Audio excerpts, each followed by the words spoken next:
करके लाते थे लोगों को। तो पहले हम क्या करते थे, बहुत टाइम पहले हम टीवी में या न्यूज़पेपर में या रेडियो में या मैगज़ीन हो गई, इन सब के अंदर अपने जो प्रोडक्ट हुआ करते थे, उसके प्रमोशन ऐड छपवा दिया करते थे, ठीक है? प्रिंट करवा दिया करते थे, जो बहुत महँगे हुआ करते थे, ठीक है? बहुत महँगे हुआ करते थे कि आपने एज़ अ रैंडम कोई रील बनाई है अपनी इंस्टाग्राम के लिए, ठीक है? और रील बना के अपलोड कर दी और अपलोड करने के बाद हुआ ये कि आपकी रील पे जो है ना व्यूज़ बहुत आ रहे हैं, बहुत सारे आ रहे हैं और व्यूज़ आ कैसे रहे हैं? तो आपकी वीडियो होम पेज पे दिख रही है इंस्टाग्राम की। जो भी आदमी खोल रहा है उसको होम पेज पे दिख रही है। यानी आपकी ऐसी वीडियो जो ऑटोमैटिकली रीच में पहुँच गई या आपने कोई वेबसाइट बनाई है वो रैंक कर रही है अपने आप ही सर्च इंजन पे, मतलब बिना किसी पैसे दिए। देखो कोई पैसा नहीं दिया आपने इस काम का, आपका वीडियो अपने आप रैंक कर रहा है। तो पहला यही होता है सर्च इंजन ऑप्टिमाइजेशन। आप वेलकम बैक दोस्तों, आप सभी का एक बार फिर से स्वागत है हमारे इस सब्जेक्ट सीरीज सेशन के अंदर, जहाँ पे मैं बिल्कुल एकदम न्यू सब्जेक्ट लेकर आ गया हूँ आप लोगों के लिए। That is digital social media marketing. ठीक है, इसका एक शॉर्ट फॉर्म भी है DSMM, तो आप लोग कंफ्यूज मत होना, ये वही वाला सब्जेक्ट है। इसका जो लेटेस्ट सब्जेक्ट कोड है दैट इज BOE 096। ठीक है, अब देखो मैं जो आज आप लोगों के लिए लेकर आया हूँ वो यूनिट नंबर 1 का कंप्लीट वन शॉट लेकर आया हूँ। वैसे सब्जेक्ट बहुत ही आसान है और बहुत ही छोटी है इसकी पहली यूनिट, तो जल्दी से फटाफट हम लोग कवर कर लेते हैं इसकी यूनिट को। बट खाली उससे पहले आप लोग थोड़ा ध्यान दो यहाँ पे कि अगर आप पहली बार चैनल पे विजिट कर रहे हो तो चैनल सब्सक्राइब कर लेना, आपके काम आएगा। एंड वैसे साथ ही साथ में अगर आप इसको पीडीएफ नोट भी चाहिए, वीडियो के पीडीएफ नोट्स, तो वो आपको टेलीग्राम पे मिलेंगे। टेलीग्राम की लिंक मैंने डिस्क्रिप्शन में लगा रखी है और मैं हूँ आदित्य ठाकुर। देन कंटिन्यू करते हैं। अब देखो यूनिट नंबर 1 का जो सिलेबस नंबर 1 है, मतलब यूनिट नंबर 1 का जो सिलेबस है हमारा, ये बहुत ज़्यादा टिपिकल दे रखा है। अगर आप AKTU की ऑफिशियल वेबसाइट पे जाके चेक करोगे तो वहाँ पे यही वाला सिलेबस लिखा पड़ा देखने को मिलेगा आपको, जिसमें सिर्फ आपको एक वर्ड समझ में आएगा, डिजिटल मार्केटिंग। इसके अलावा यहाँ पे क्या कहना चाह रहा है, क्या टर्म है, कौन से क्वेश्चन इंपॉर्टेंट है, कौन से क्वेश्चन नहीं पढ़ने हैं, ऐसा कुछ नहीं बताया हुआ। तो इसके लिए मैंने अपनी खुद की एक स्लाइड बनाई है जिससे आप लोगों को आइडिया लग पाएगा कि मैं किन किन टॉपिक्स की बात करने वाला हूँ। तो आज हम लोग क्या क्या पढ़ने वाले हैं, ठीक है, इस पर थोड़ा ध्यान देना और यही टॉपिक इंपॉर्टेंट भी होंगे। सबसे पहले हम डिजिटल मार्केटिंग क्या होती है, फिर types of digital marketing, advantage and disadvantage of digital marketing. इतना पढ़ने के बाद हम देखेंगे कि डिजिटल मार्केटिंग की इवोल्यूशन कैसे हुई, मतलब इसका विकास कैसे हुआ, कैसे ये मार्केट के अंदर आया, ठीक है। फिर difference between traditional marketing and digital marketing, फिर एक इफेक्टिव डिजिटल मार्केटिंग क्या होती है, अगर वो इफेक्टिव नहीं है तो उसके अंदर क्या क्या सुधार किए जाएं, क्या क्या इम्प्लीमेंट किए जाएं एक डिजिटल मार्केटिंग को अच्छा बनाने के लिए। वो 6 अलग-अलग स्ट्रेटजी होती है। फिर डिजिटल मार्केटिंग बिज़नेस में कैसे रोल प्ले करती है, उसके अंदर क्या इम्प्लीमेंटेशन है, उसके क्या मेथड है, तो ये तीनों क्वेश्चन एक ही है बेसिकली। उसके बाद बात करेंगे हम कि ई-कॉमर्स एंड ई-बिज़नेसेस क्या होता है, ये इंपॉर्टेंट क्वेश्चन है। एंड देन साथ ही साथ में लास्ट के 2 टॉपिक हमारे बच जाते हैं। लास्ट में जब हम बिल्कुल एंड पे पहुँच जाएँगे, तब हम पुश एंड पुल मार्केटिंग पढ़ रहे होंगे एंड ब्रांड इक्विटी पढ़ रहे होंगे, ठीक है? 2 टॉपिक हो गए। अब यहाँ पे थोड़ा-सा ध्यान देना आप लोग कि जब मैं नोट्स बना रहा था तो बिल्कुल भी मेरे ध्यान में नहीं था ये बात कि मुझे लास्ट में इम्पोर्टेंट क्वेश्चन ये वाला जोड़ना है जो बार-बार एकेटीयू के अंदर रिपिटेटिव पूछा जाता है, मतलब हर साल पूछा जाता है और मैं भूल गया उस समय जब स्लाइड बना रहा था, तो ये क्वेश्चन रह गया। अगर आप लोग ज़्यादा कमेंट करते हो कि ये क्वेश्चन दे दो तो मैं पोस्ट कर दूंगा YT पे, ये आपके ऊपर है। मैं आप सभी के ऊपर छोड़ता हूँ इस चीज़ को, ठीक है? तो देन शुरू करते हैं। अब देखो सबसे पहला टर्म अपना आता है डिजिटल मार्केटिंग। अब डिजिटल मार्केटिंग समझने से पहले आपको 2 चीज़ समझनी पड़ेंगी कि व्हाट इज़ मार्केटिंग, ठीक है? पहले तो ये समझनी पड़ेगी व्हाट इज़ मार्केटिंग, लेकिन अभी मार्केटिंग भी रहने देते हैं। अब हम थोड़ा-सा और पीछे चलते हैं। देखो बहुत ही आसान यूनिट है, बस खाली आपको सबसे ज़्यादा फ़ोकस जो मैं बता रहा हूँ ना इसी चीज़ पे करना है। इसके बाद कहीं फ़ोकस मत करना, आपको सब कुछ समझ में आता रहेगा। अब देखो ऐसे मान लो आप सामान खरीदने जा रहे हो दुकान के ऊपर, दुकान पर, शॉप पे, ठीक है? या मॉल में, कहीं पे भी। तो आप सामान खरीद के लेकर आ रहे हो यानी बाय कर रहे हो, ठीक है? मैं लिख देता हूँ यहाँ पे, बाय किया या फिर उस दुकानदार ने आपको सामान बेच दिया, ठीक है? तो that is not a marketing, ये मार्केटिंग नहीं है। बहुत से बच्चे कन्फ्यूज़ होते हैं और सोचते हैं कि हम डिजिटल मार्केटिंग पढ़ रहे हैं तो ऑनलाइन सामान को खरीदना या ऑनलाइन सामान को बेचना digital marketing, but this is not digital marketing, this is only selling, ठीक है? ये आपका एक पर्टिकुलर वर्ड है, ये पूरी की पूरी प्रोसेस हो जाती है सेलिंग। अगर इसको आप ऑनलाइन कर रहे हो तो इसका नाम हो जाता है ई-कॉमर्स, ठीक है? जो आगे हम पढ़ने वाले हैं, ये सिर्फ सेलिंग है जिसमें आपने कुछ स्ट्रैटेजी नहीं लगाई है, आपके सामान बिक रहे हैं और ईज़िली मार्केट में अवेलेबल भी हैं। लेकिन मार्केटिंग क्या होती है फिर, ठीक है? मार्केटिंग क्या होती है? मार्केटिंग बहुत क्रूशियल होती है। अब इसमें क्या होता है, ये मार्केटिंग का मेन चीज़ होता है हुक करना।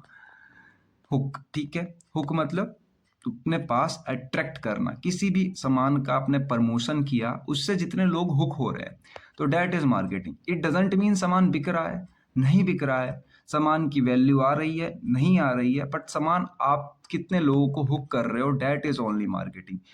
अब ऑफलाइन तो मार्केटिंग होती है, ये वाली भी होती है, उसको कम्युनिकेशन मार्केटिंग कहते हैं, मतलब सेल्स मार्केटिंग जो होती है, बट ऑनलाइन देखा जाए तो ये डिजिटल मार्केटिंग होती है। इसका मतलब आप लोग ऑनलाइन कितने हुक कर पा रहे हो, ठीक है, तो डैट इज डिजिटल मार्केटिंग। अब कंफ्यूज मत होना आप लोग, ठीक है। अब देखो इसमें जब बहुत ही अच्छी डेफिनेशन लिख रखी है, सिंपल है कि डिजिटल मार्केटिंग तरीके की प्रमोशन करता है प्रोडक्ट को या सर्विसेज को यूज करके डिजिटल चैनल्स को, जैसे कि internet, mobile devices, social media या सर्च इंजन, या लास्ट में ईमेल, या आप इसके अंदर ट्विटर ट्विटर कुछ भी लिख सकते हो, जो भी आपकी इच्छा, आप खुद अपनी डेफिनेशन बड़ी कर सकते हो, बट खाली ध्यान रखना कि ये प्रमोशन करता है ओनली, सिर्फ सामानों का प्रमोशन करता है, सामान बिके चाहे ना बिके, इसको उससे कोई मतलब नहीं है, तो that is only digital marketing. अब इसका मतलब देखो, एग्जांपल समझो, एक प्रैक्टिकल एग्जांपल है कि आप जब इंस्टाग्राम चलाते हो तो बीच में कोई ऐड आ जाते हैं, तो that is running ads on Instagram. अब ऐड से सामान, वो सामान खरीद रहे हैं लोग या नहीं खरीद रहे हैं, उससे मतलब नहीं है, लेकिन ऐड चल गया तो यही था डिजिटल मार्केटिंग। या दूसरा समझो कि आप वेबसाइट पे जब कुछ जाके सर्च करते हो तो गूगल पे नंबर वन पे कोई सी ना कोई सी वेबसाइट आती है, तो आपने अपनी वेबसाइट सबसे नंबर वन पे रैंक करा दी, तो ये भी एक मार्केटिंग का प्रोसेस है। मतलब उसके बाद लोग उस वेबसाइट में आ रहे हैं, आपके उस सामान को खरीद रहे हैं, नहीं खरीद रहे हैं, उससे मतलब ही नहीं है। यहाँ पे सिर्फ आपको फोकस रखना है, तो लोग कितने हुक कर रहे हो आप, ठीक है, अपने पास। अब नेक्स्ट गोइंग टू बी की फीचर्स क्या निकलते हैं डिजिटल मार्केटिंग के। अगर आप डिजिटल मार्केटिंग कर रहे हो तो बहुत कम पैसे में, यानी कॉस्ट इफेक्टिव में, बहुत कम पैसे में आप अपने सामान को ग्लोबली रीच करा सकते हो, यानी बहुत से लोगों के पास बेच सकते हो प्रमोशन के लिए। टारगेटेड ऑडियंस मिल जाती है आपको, यहाँ पर आप अपना डाटा मेजर कर सकते हो कि किन किन लोगों ने मेरे कितने ऐड देखे हैं।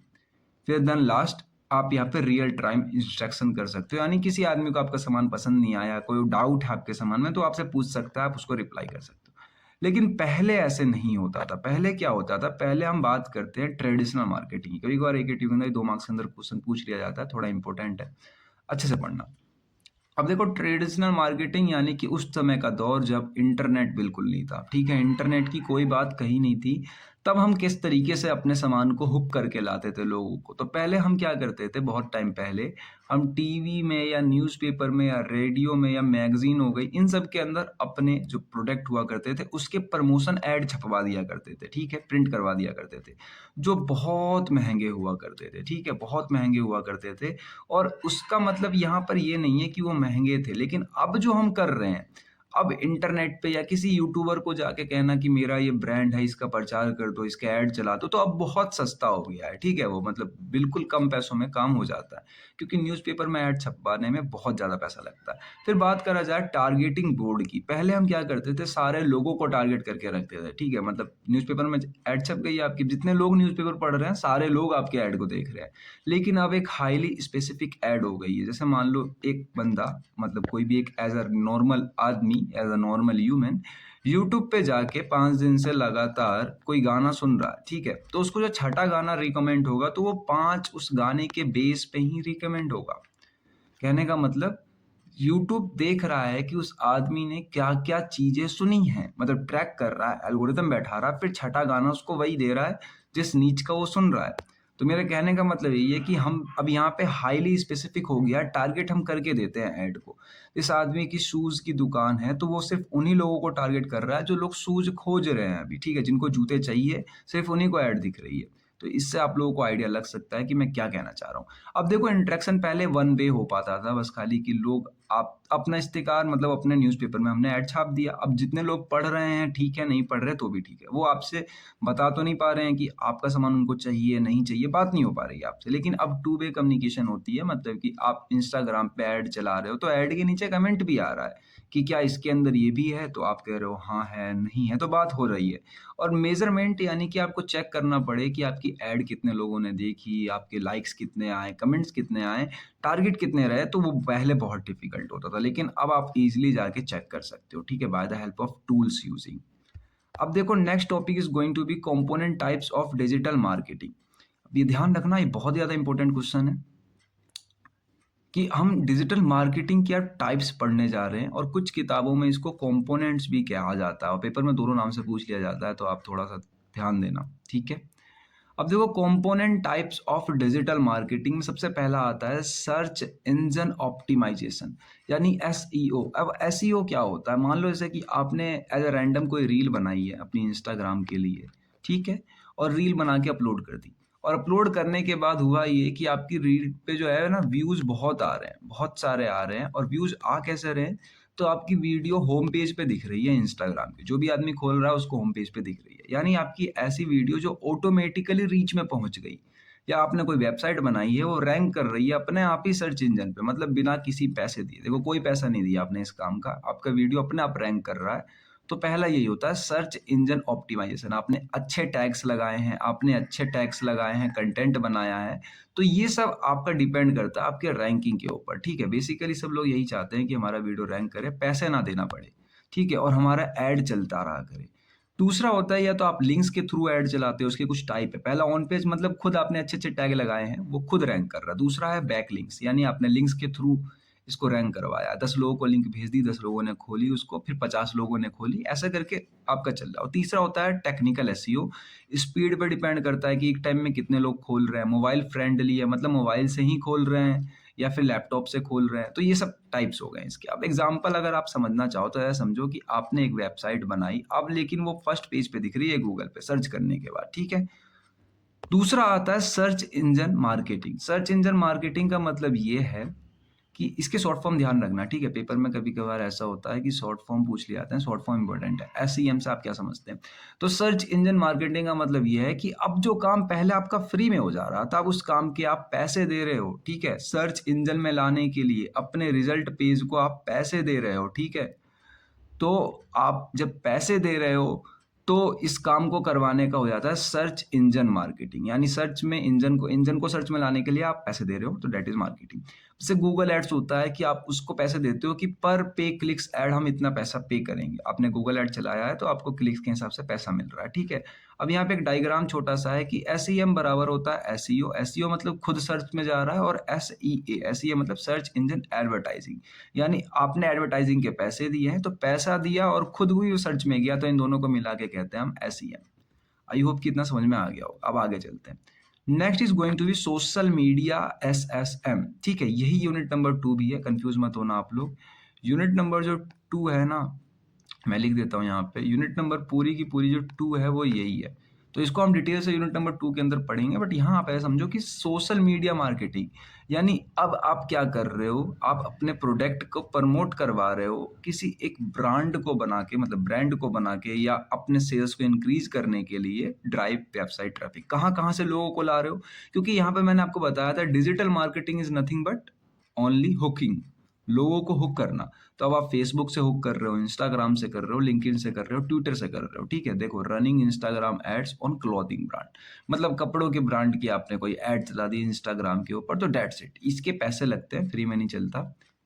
तो ये सारी चीज कर रहे हो आप सोशल मीडिया मार्केटिंग से, यानी सोशल मीडिया प्लेटफॉर्म के ऊपर। Next is going to be हमारा कंटेंट मार्केटिंग। कंटेंट मार्केटिंग क्या होता है? देखो समझो, कंटेंट मार्केटिंग यानी कोई कंटेंट के थ्रू आप लोगों को लेकर आ रहे हो। कंटेंट के थ्रू कैसे? जैसे कि आपने कोई गाना पब्लिश किया है, ठीक है, या ब्लॉग पब्लिश किया है, या कोई ई बुक पब्लिश करी है, तो इसके थ्रू जो लोग कनेक्ट है, ऐसे मान लो कि मैं कहने लगूँ कि ये वाली बुक खरीद लो, क्योंकि मैं एज अ टीचर हूँ, तो टीचर पर्सपेक्टिव से मैं आप लोगों को गाइड करूँ कि ये वाली बुक खरीद लो, इस वाली बुक को खरीद के आप लोग पास हो जाओगे। तो मैं अपने प्रोडक्ट की यहाँ पे वो कर रहा हूँ, क्या? मार्केटिंग। क्यों? क्योंकि मेरे पास ऑडियंस है।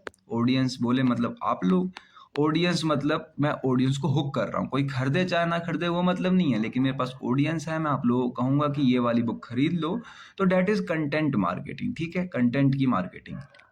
आई होप आप लोगों को समझ में आई होगी। जैसे यहाँ पे एग्जांपल दे सकते हो कि यहाँ पे बिल्ड ट्रस्ट एंड एंगेजमेंट बढ़ता है। बिल्ड ट्रस्ट इसलिए क्योंकि आप लोग मेरे साथ जुड़े पड़े होते दिनों से, कंटेंट देख रहे हो, मेरा मेरा कंटेंट देख रहे हो। अब यहाँ पे बिल्ड तो अपना आप बना पड़ा है, और एंगेजमेंट यानी कि लोग तो पहले से हैं ही यहाँ पे, जब कंटेंट चल रहा है यानी लोग हैं। जैसे सिंगिंग आ जाती है इसके अंदर, ठीक है। अब नेक्स्ट टॉपिक पे चलते हैं, that is email marketing. Email marketing मतलब आपने ईमेल के थ्रू लोगों को बुलाया है। आपने देखा होगा आपके फोन में प्रमोशनल ईमेल्स आते रहते हैं, तो that is email marketing. Next is going to be affiliated. इसको ध्यान से देखना, एफिलिएटेड मार्केटिंग को। एफिलिएट मार्केटिंग जो होती है ना, ये ऐसी मार्केटिंग होती है कि ना तो आपका सामान है और ना ही आप उस सामान के ओनर हो, ठीक है? ध्यान रखना, अब आप ऐड नहीं चला रहे हो, अब आपके पास सिर्फ एक प्लेटफ़ॉर्म है। देखो, earning commission by promoting other product, किसी दूसरे के प्रोडक्ट को मैं यहाँ पे प्रमोट कर रहा हूँ कि खरीद लो, और उसको मैंने कहा है कि तुम्हारे जितने प्रोडक्ट बिकेंगे तो पर प्रोडक्ट की जो सेल इनकम निकलेगी वो मेरे अकाउंट में भी आनी चाहिए। मान लो मैंने 2% कमीशन लिया है कि तुम्हारे पर प्रोडक्ट का 2% जो बिकेगा वो मेरे जेब में आएगा, तो दैट इज एफिलिएट मार्केटिंग, ठीक है? मतलब कि मेरे पास खाली प्लेटफॉर्म था और मैंने उसके साथ एक पार्टनरशिप प्रोग्राम किया है कि जितना भी सामान तुम बेच रहे हो उतना मेरे पास आएगा, उसका कुछ परसेंटेज। देखो, you promote a product and earn money पर सेल, ठीक है? मतलब आप किसी और का प्रोडक्ट प्रमोट कर रहे हो और पैसा आप कमा रहे हो। फिर आता है इन्फ्लुएंसर मार्केटिंग। इन्फ्लुएंसर सबसे ज़्यादा इंस्टाग्राम पे चलता है कि एक पॉपुलर कोई पर्सनैलिटीज़ है, मतलब कोई भी एक नामी चीन आदमी, उसको आपने कोई प्रोडक्ट प्रमोट करवाया है। जैसे यूट्यूबर का मान लो, कोई एक यूट्यूबर बहुत बड़ा था जो टेक से रिलेटेड था और फ़ोन कुछ मोबाइल फ़ोन होता है उसको प्रमोट कर रहा है। तो बेसिकली ये होता है इन्फ्लुएंसर मार्केटिंग। फिर आते हैं mobile marketing. Mobile marketing basically मतलब इसका ये है कि आप लोग जो हो, आप लोग मोबाइल के थ्रू मार्केटिंग कर रहे हो। मतलब जैसे मोबाइल में एसएमएस का आना या किसी ऐप के अंदर कोई ऐड का चल जाना या कोई नोटिफिकेशन आ जाना, तो इस तरीके की मार्केटिंग।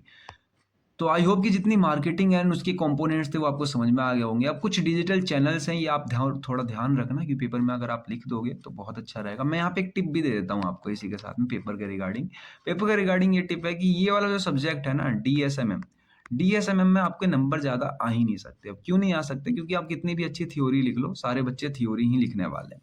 सब थ्योरी लिखेंगे, ठीक है? मैंने लिख भी देता हूँ यहाँ पे कि सब थ्योरी लिखेंगे। तो आप कैसी भी थ्योरी लिख लो, सब थ्योरी लिखेंगे और जो एग्जामिनर चेक कर रहा होगा कॉपी, उसके पास दुनिया भर की थ्योरी आएगी। लेकिन अगर आप ब्लॉक डायग्राम्स देखो, ब्लॉक डायग्राम बहुत इंपॉर्टेंट है। ब्लॉक डायग्राम या फ्लोट डायग्राम, एक होता है ना फ्लो चार्ट, इन दोनों में से कुछ भी बनाते हो तो आपके क्वेश्चन सारे क्वेश्चनों से अलग दिखने लगेंगे। जो मैंने अभी आपको 6-7 मार्केटिंग बताएं, आपको कंपोनेंट बताएं, उनका अगर आप एक फ्लो चार्ट डायग्राम या ब्लॉक डायग्राम कुछ बना देते हो तो वो दिखने में बहुत अच्छा लगेगा, एज वेल एज आपके नंबर प्लस होंगे, माइनस नहीं होंगे।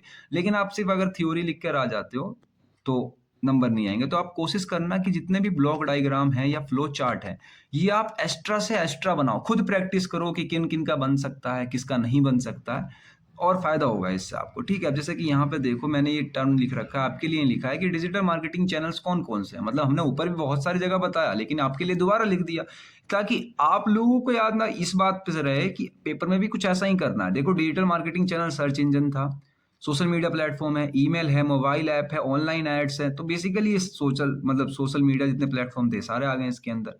Next is going to digital marketing strategy. अब देखो, ध्यान रखना, ये चीज मेन है, मैं यहाँ पे लिख देता हूँ इंपॉर्टेंट, क्योंकि पूरे यूनिट के अंदर मैं जब भी स्ट्रेटेजी की बात करूंगा तो यही 6 चीज उठकर आएगी, 6 या 7 होगी ये, ठीक है? जितने भी हैं तो यही बस खाली बार बार उठकर आनी है। बस खाली आपको यहाँ पे मन लगा के पढ़ लेना, आगे आप स्किप भी करोगे तो भी चलेगा।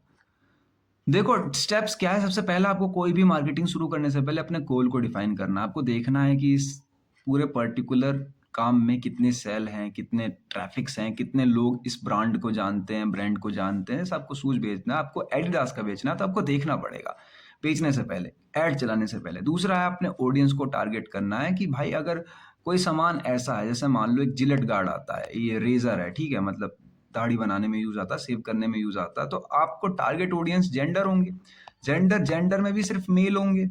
क्यों? क्योंकि फीमेल को तो यूज नहीं आना ये सामान। अगर आप फीमेल के पास प्रचार भी करोगे तो कितने परसेंट बिकेगा? आपको तो लॉस हो जाएगा पूरा, और आप यहाँ पे इंजीनियरिंग वाला माइंड लगा रहे हो।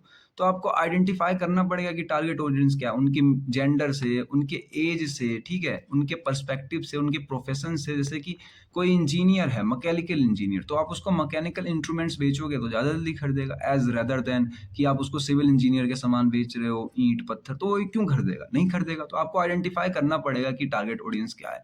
फिर आपको एक प्लेटफॉर्म चुनना पड़ेगा जहां पर उस कैटेगरी के सबसे ज़्यादा लोग मौजूद होंगे। फिर आप वहां पर अपना कंटेंट बनाओ। कंटेंट का मतलब ये नहीं है कि आपने जाके ब्लॉगिंग शुरू कर दी या वीडियो बनाने लग गए। कंटेंट का मतलब ये, जो आपको ऐड चलाना है उस ऐड का कंटेंट बनाना है। वो फोटो बनाना है, इमेज बनाना है, वीडियो बनाना है, जो भी बनाना है। फिर उसको एग्जीक्यूट कर दो और देन लास्ट में उसको एनालाइज करो कि सही जा रहा है कि नहीं जा रहा है। और एक स्टेप यहाँ पे नहीं लिखा हुआ है, आगे चलोगी तो एक स्टेप और एक्स्ट्रा देखने को मिलेगा। मैं यहाँ पे लिख देता हूँ कि ऑप्टिमाइज। मान लो आपने चला दिया और उसके अंदर कुछ एरर आ गई, लोग नहीं खरीद रहे हैं या लोग हुक नहीं हो पा रहे हैं, तो आपको देखना भी तो है कि ठीक कैसे करेंगे इसको। तो इसको कहते हैं ऑप्टिमाइज, और ऑप्टिमाइज का दूसरा नाम ही होता है इम्प्लीमेंटेशन, ठीक है?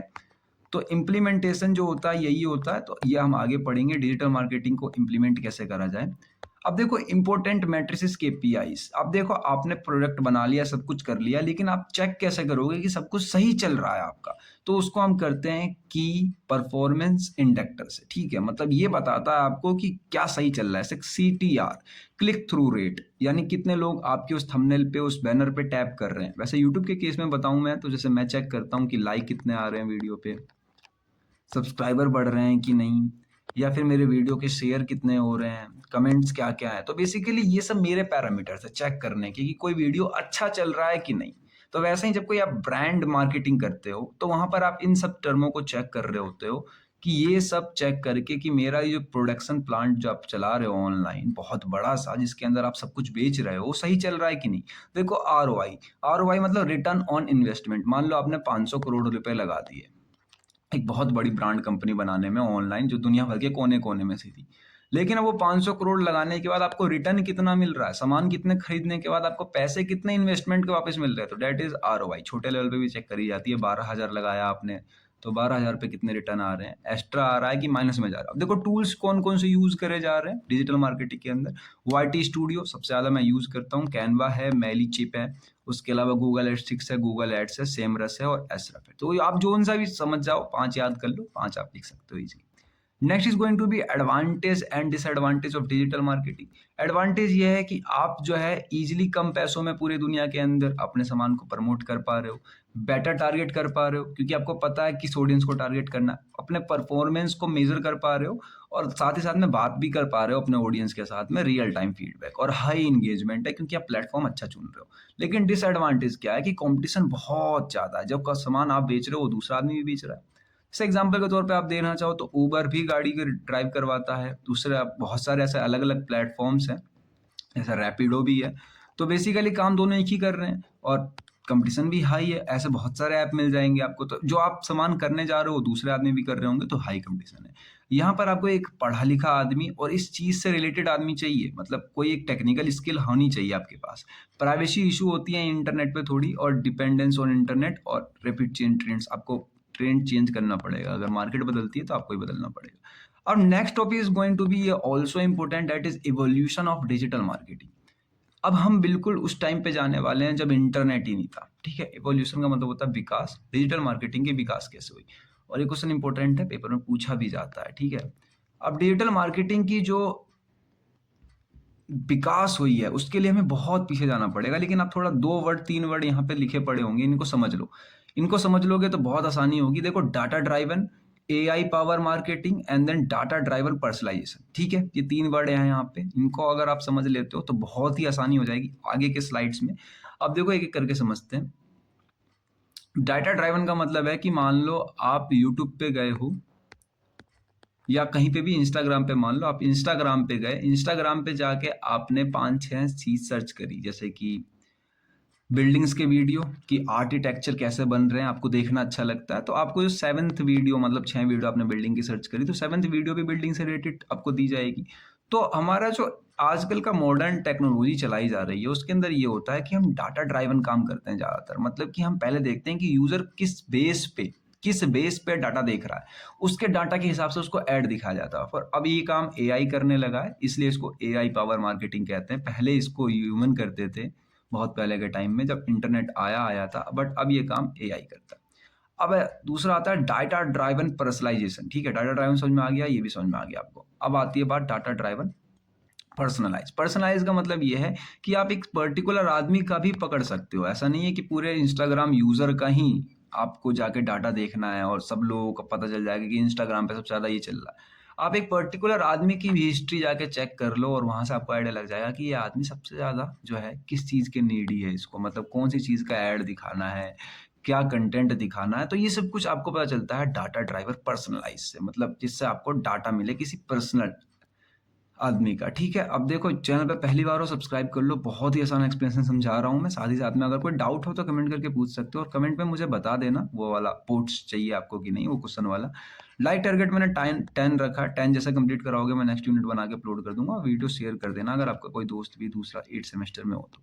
अब देखो सबसे पहले पर आ चुके हैं हम प्री इंटरनेट एरा के ऊपर। प्री इंटरनेट एरा मतलब जब इंटरनेट है ही नहीं, बिफोर 1990s में बहुत ही रेयर जगह पे इंटरनेट नहीं है, खत्म है एकदम, मतलब बनी ही नहीं है अभी मान के चलो। तो इस समय ट्रेडिशनल मार्केटिंग हुआ करती थी, ठीक है, जिसमें टीवी रेडियो या न्यूज़पेपर में हमने अपने आर्टिकल छपवा दिए, अपने प्रमोशन करवा दिए। तो यहाँ पे वन वे कम्युनिकेशन है, कोई दूसरा आदमी आपसे बात नहीं कर पा रहा, आपका कोई भी ऑडियंस। साथ ही साथ में देखा जाए तो लिमिटेड टारगेटिंग है। अब देखो लिमिटेड टारगेटिंग का मतलब यहाँ पे बहुत से बच्चे कंफ्यूज हो सकते हैं, लिमिटेड टारगेटिंग कैसे है? क्योंकि न्यूज़पेपर में जितने लोग न्यूज़पेपर पढ़ रहे हैं वो सारे लोग ही आपका जो है वो प्रमोशन ऐड देख रहे हैं, तो लिमिटेड टारगेटिंग कैसे हुई? अब देखो प्रमोशन ऐड, मान लो मैं मैकेनिकल का स्टूडेंट की बात करूँ, कोई एक मैकेनिकल स्टूडेंट है, उसको एक मैकेनिकल कंपोनेंट, कोई गियर का सामान मैं जो है अपने प्रोडक्ट में इजीली फ्री में दे रहा हूँ, मतलब फ्री मान लो, कम कॉस्ट में मान लो, कम कॉस्ट में दे रहा हूँ, मैंने उसकी प्रमोशन ऐड चलाई है किस पे? न्यूज़पेपर पे। तो अब जो मैकेनिकल स्टूडेंट है सिर्फ वही लोग हुक हो पाएंगे मुझसे, पहली बात। दूसरी बात कि यहाँ पे लोग कितने हैं? तो बहुत सारे लोग हैं, लेकिन कितने लोग बस खाली मुझसे टारगेट में जुड़ पाए? तो बस लिमिट, और जितने लोग न्यूज़पेपर पढ़ते होंगे सिर्फ उतने लोग ही, ठीक है। इसलिए यहाँ पे लिखा गया है लिमिटेड टारगेटिंग। लेकिन अगर यही काम मैं इंस्टाग्राम या यूट्यूब पे करता तो यहाँ पे पहले से ही मुझे पता होता इतने लोग देखते हैं और इतने लोगों को मुझे ऐड दिखानी होती, तो वहाँ पे मेरी एग्जैक्ट टारगेटिंग होती। दोनों वर्ड का रेफरेंस पता चल गया। और मेजरेबल करना बहुत हार्ड होता था पहले टाइम में, क्योंकि आपको पता है मेजरमेंट नहीं हो पाते थे कितने लोग आपकी ऐड देख रहे हैं। लिमिटेशंस क्या थी कि यहाँ पे कोई रियल टाइम फीडबैक नहीं मिल रहा, और देखो रिटर्न ऑन इन्वेस्टमेंट भी निकालना बड़ा बहुत ज़्यादा डिफिकल्ट हो जाता था कि आपका कितना पैसा लग गया और कितना पैसा में आपने प्रचार पब्लिश किया, कितना पैसा आपका आया, ठीक है। दूसरा स्टेज आया early internet era. Early internet era 1990 से लेके 2000 में रहा, जब बिल्कुल नया नया इंटरनेट आया। तो यहाँ पे पहली बार थंबनेल जो बना जिसके ऊपर क्लिक लेवल ऐड लगाया गया, बैनर, 1994 में, और ये वर्ल्ड वाइड ऐप इसको उस टाइम कह सकते हो। इस समय बस खाली इंटरनेट की शुरुआत हुई थी, ठीक है, इंटरनेट की शुरुआत हुई थी। और यहाँ पे जो बैनर थे ना वो बना के सर्च इंजन पे अपलोड किए गए, जैसे याहू हो गए, उस टाइम पे याहू चलता था। तो यहाँ पर क्या हुआ, सिंपल एडवर्टाइजिंग ऐड बनने लगे, यहाँ पे बेसिक स्टैटिक पेज के ऊपर ऐड लगने लगे, ईमेल मार्केटिंग शुरू हो गई, ठीक है। उसके बाद आया सर्च इंजन एरा। जैसे सर्च इंजन से आप रिलेट कर सकते हो कि कोई टॉपिक हर आदमी सर्च करके देखने लगा अब, तो हमें थोड़ा थोड़ा डाटा मिलने लगा उस आदमी का कि वो आदमी क्या सर्च कर रहा है। तो हमने सोचा कि अपना वीडियो एसईओ में डाल देते हैं। अब एसईओ मतलब सर्च इंजन ऑप्टिमाइजेशन, मतलब कि एक ऐसा डाटा, जब कोई सर्च करेगा तो आपका जो वीडियो चैनल है, जो जो भी कंटेंट है, वो आपको रैंकिंग में दिखाई देगा, ठीक है। इसको हटा ही लेते हैं, तो रैंकिंग में दिखाई देगा। दूसरा पीपीसी शुरू हो गया यहाँ से, मतलब कि अब ऐड लगाने के बाद पर पे क्लिक, यानी कि आप एडवर्टाइजिंग के लिए ऐड लगा के पैसा कमा सकते हो, ठीक है। यहाँ पे बिजनेस स्टार्ट हो गई, ऑप्टिमाइज होने के लिए वेबसाइट बनने लगे, मार्केटिंग अच्छी तरीके से शुरू हो गई, ठीक है। अब यहाँ पे सोशल मीडिया एरा आया 2005 से लेकर 2010 में। यहाँ पे अब सोशल मीडिया आ गया, फेसबुक, यूट्यूब, ट्विटर, इसकी हेल्प से हम काम करने लगे। तो यहाँ पे टू वे कम्युनिकेशन शुरू हो गया, ठीक है। उसके बाद आ गया मोबाइल मार्केटिंग। मोबाइल मार्केटिंग क्योंकि 2010 के बाद से मोबाइल बहुत सस्ते हो गए।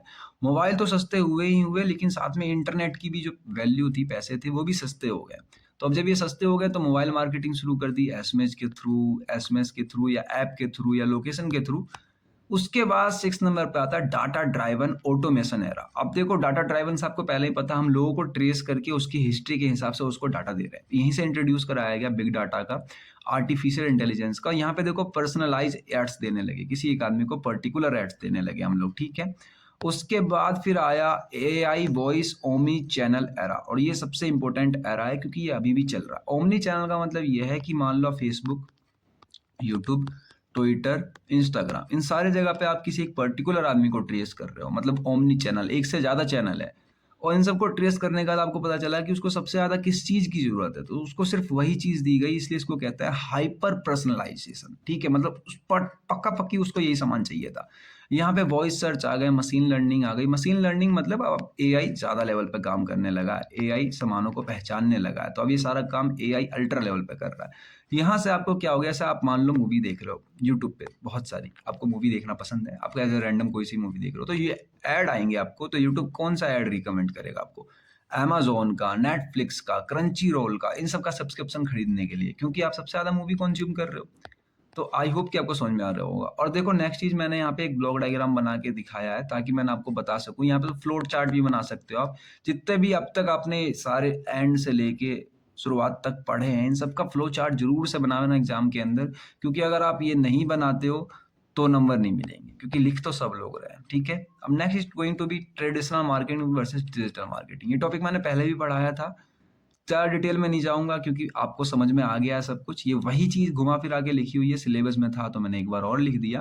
देखो ट्रेडिशनल मार्केटिंग पुराने ज़माने की है, डिजिटल मार्केटिंग नए ज़माने की। तो कम्युनिकेशन इसमें वन वे होती थी, इसमें टू वे होती थी, टीवी में ऐड चलते थे, इस बार सोशल मीडिया पे ऐड चलते हैं। इंटरेक्शन नहीं हो पाता था, इसमें हो जाता है। कॉस्ट महँगी पड़ती थी, इसमें सस्ती पड़ती है। अगर मैं बात करूँ रीच की, तो रीच इसमें कम लोगों के पास जाती थी, इसमें बहुत सारे लोगों के पास जाती है। ऑब्वियस सी बात है, न्यूज़पेपर अगर आप इंडिया में पब्लिश कर रहे हो, तो इंडिया के लोगों के पास जा रही है। लेकिन इसमें आप तो वीडियो बना रहे हो इंस्टाग्राम पे, वो तो पूरे वर्ल्ड वाइड लोग देख रहे हैं ना। मोस्ट प्रोबेबली इंडियन लोग देख रहे हैं, बाहर के भी देख रहे हैं। टारगेटिंग होती थी भाई, बहुत ज़्यादा डिफ़िकल्ट होता था अपने ऑडियंस को टारगेट करके रखना, लेकिन अब आसान हो गया। स्पीड देखोगे तो बहुत धीरे-धीरे चलती थी, इसकी तेज़ चलती है। फ्लेक्सिबिलिटी इसमें कम थी, इसमें ज़्यादा है। फीडबैक बहुत धीरे आता था या आता ही नहीं था, इसमें ठीक-ठाक आ जाता है आपको।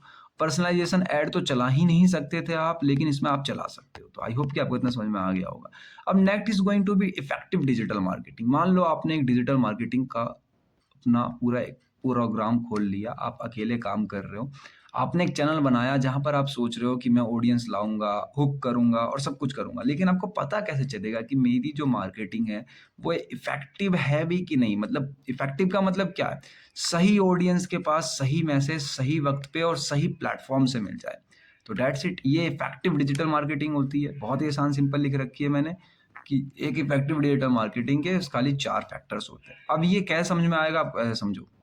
आप लोग ऐसे समझो कि जैसे कि ऑब्जेक्टिव से समझो इफेक्टिव डिजिटल मार्केटिंग के, कि आप जिस ब्रांड को लेकर आ रहे हो, जिसकी प्रचार करना चाह रहे हो, वो ब्रांड ब्रांड लोग जानते हों, पहले से ट्रस्ट करते हों। जैसे कि आप सामान बेच सकते हो किसी कंपनी के, जैसे नायका हो गया मेकअप के लिए, ठीक है? या फिर अदर कोई जैसे बड़ी कंपनियाँ हो गई, स्टेनलेस स्टील मैकेनिकल ब्रांच के लिए। अब देखो लीड जनरेशन, यानी आपको पता होना चाहिए कि कस्टमर जो है उनका पोटेंशियल डाटा आपके पास होना चाहिए, किसको भेजना है। फिर आता है सेल्स कन्वर्जन, मतलब आपको पता होना चाहिए कि आपको कैसे बेचना है कस्टमर के पास, क्या ऐड दिखाना है, किस तरीके से कंटेंट बनाना है, ठीक है? उसके बाद कस्टमर इंगेजमेंट, लोग हुक होने चाहिए।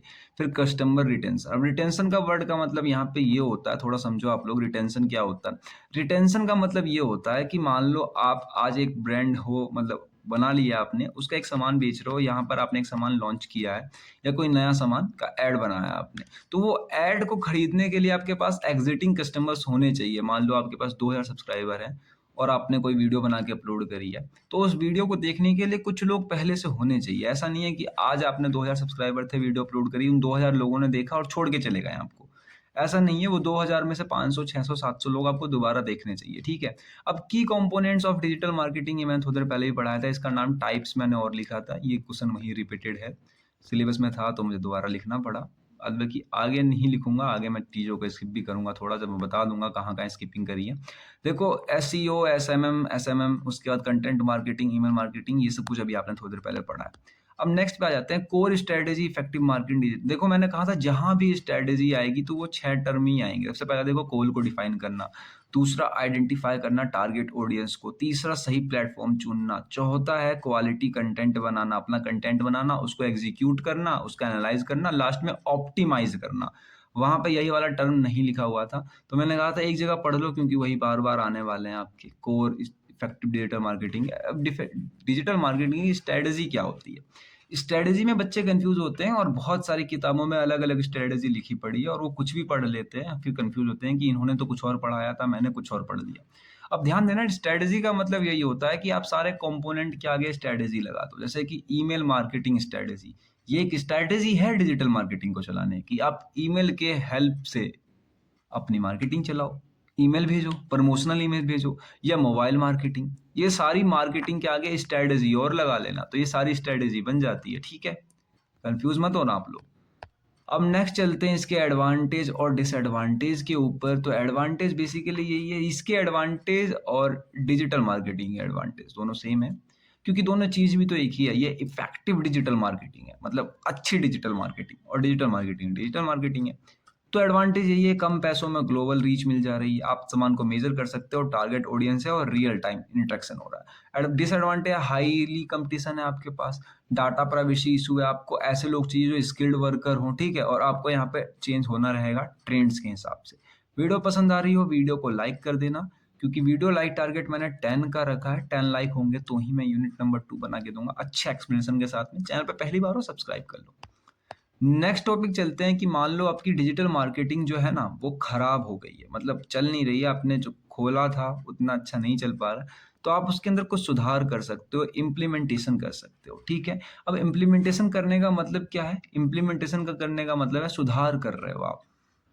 सुधार करने में हमेशा ध्यान रखना, जब भी ये इम्प्लीमेंटेशन का टॉपिक आएगा, तो ये 6 टॉपिक आपने पढ़े हैं, ये 6 टॉपिक अभी आपने पढ़े हैं, इन 6 के 6 टॉपिक को बहुत ध्यान से संभाल के याद कर लेना, ठीक है? क्योंकि यही बार-बार रिपीट होंगे, जो इतना बड़ा टॉपिक दिख रहा है आपको इम्प्लीमेंटेशन, ये यही 6 के 6 टॉपिक है, ठीक है? अब कैसे समझेंगे? इसके अंदर 6 एस स्ट्रेटजी के नाम से भी क्वेश्चन आता है, 6 एस स्ट्रेटजी क्या होती है डिजिटल मार्केटिंग की, तो ये यही वाली होती है जो मैं पढ़ाने जा रहा हूँ। तो क्वेश्चन कंफ्यूज करने के लिए 2 नाम है इसके, एक इम्प्लीमेंटेशन, दूसरी 6S। अब देखो पहले पे आ जाते हैं, सबसे पहले डिजिटल स्कोपिंग। स्कोपिंग का मतलब ये है कि आप चेक कर रहे हो, जो आपको सामान बनाना है, बिज़नेस बनाना है, वो अभी करंटली कहाँ पे स्टैंड कर रहा है मार्केट के। किसी और आदमी ने तो बनाया होगा ना, तो दूसरा आदमी जो बना के रखा है इस डिमांड को पूरा का पूरा, उसकी ऑनलाइन ट्रेंड देखो, डिमांड देखो, उसकी वेबसाइट देखो, ठीक है?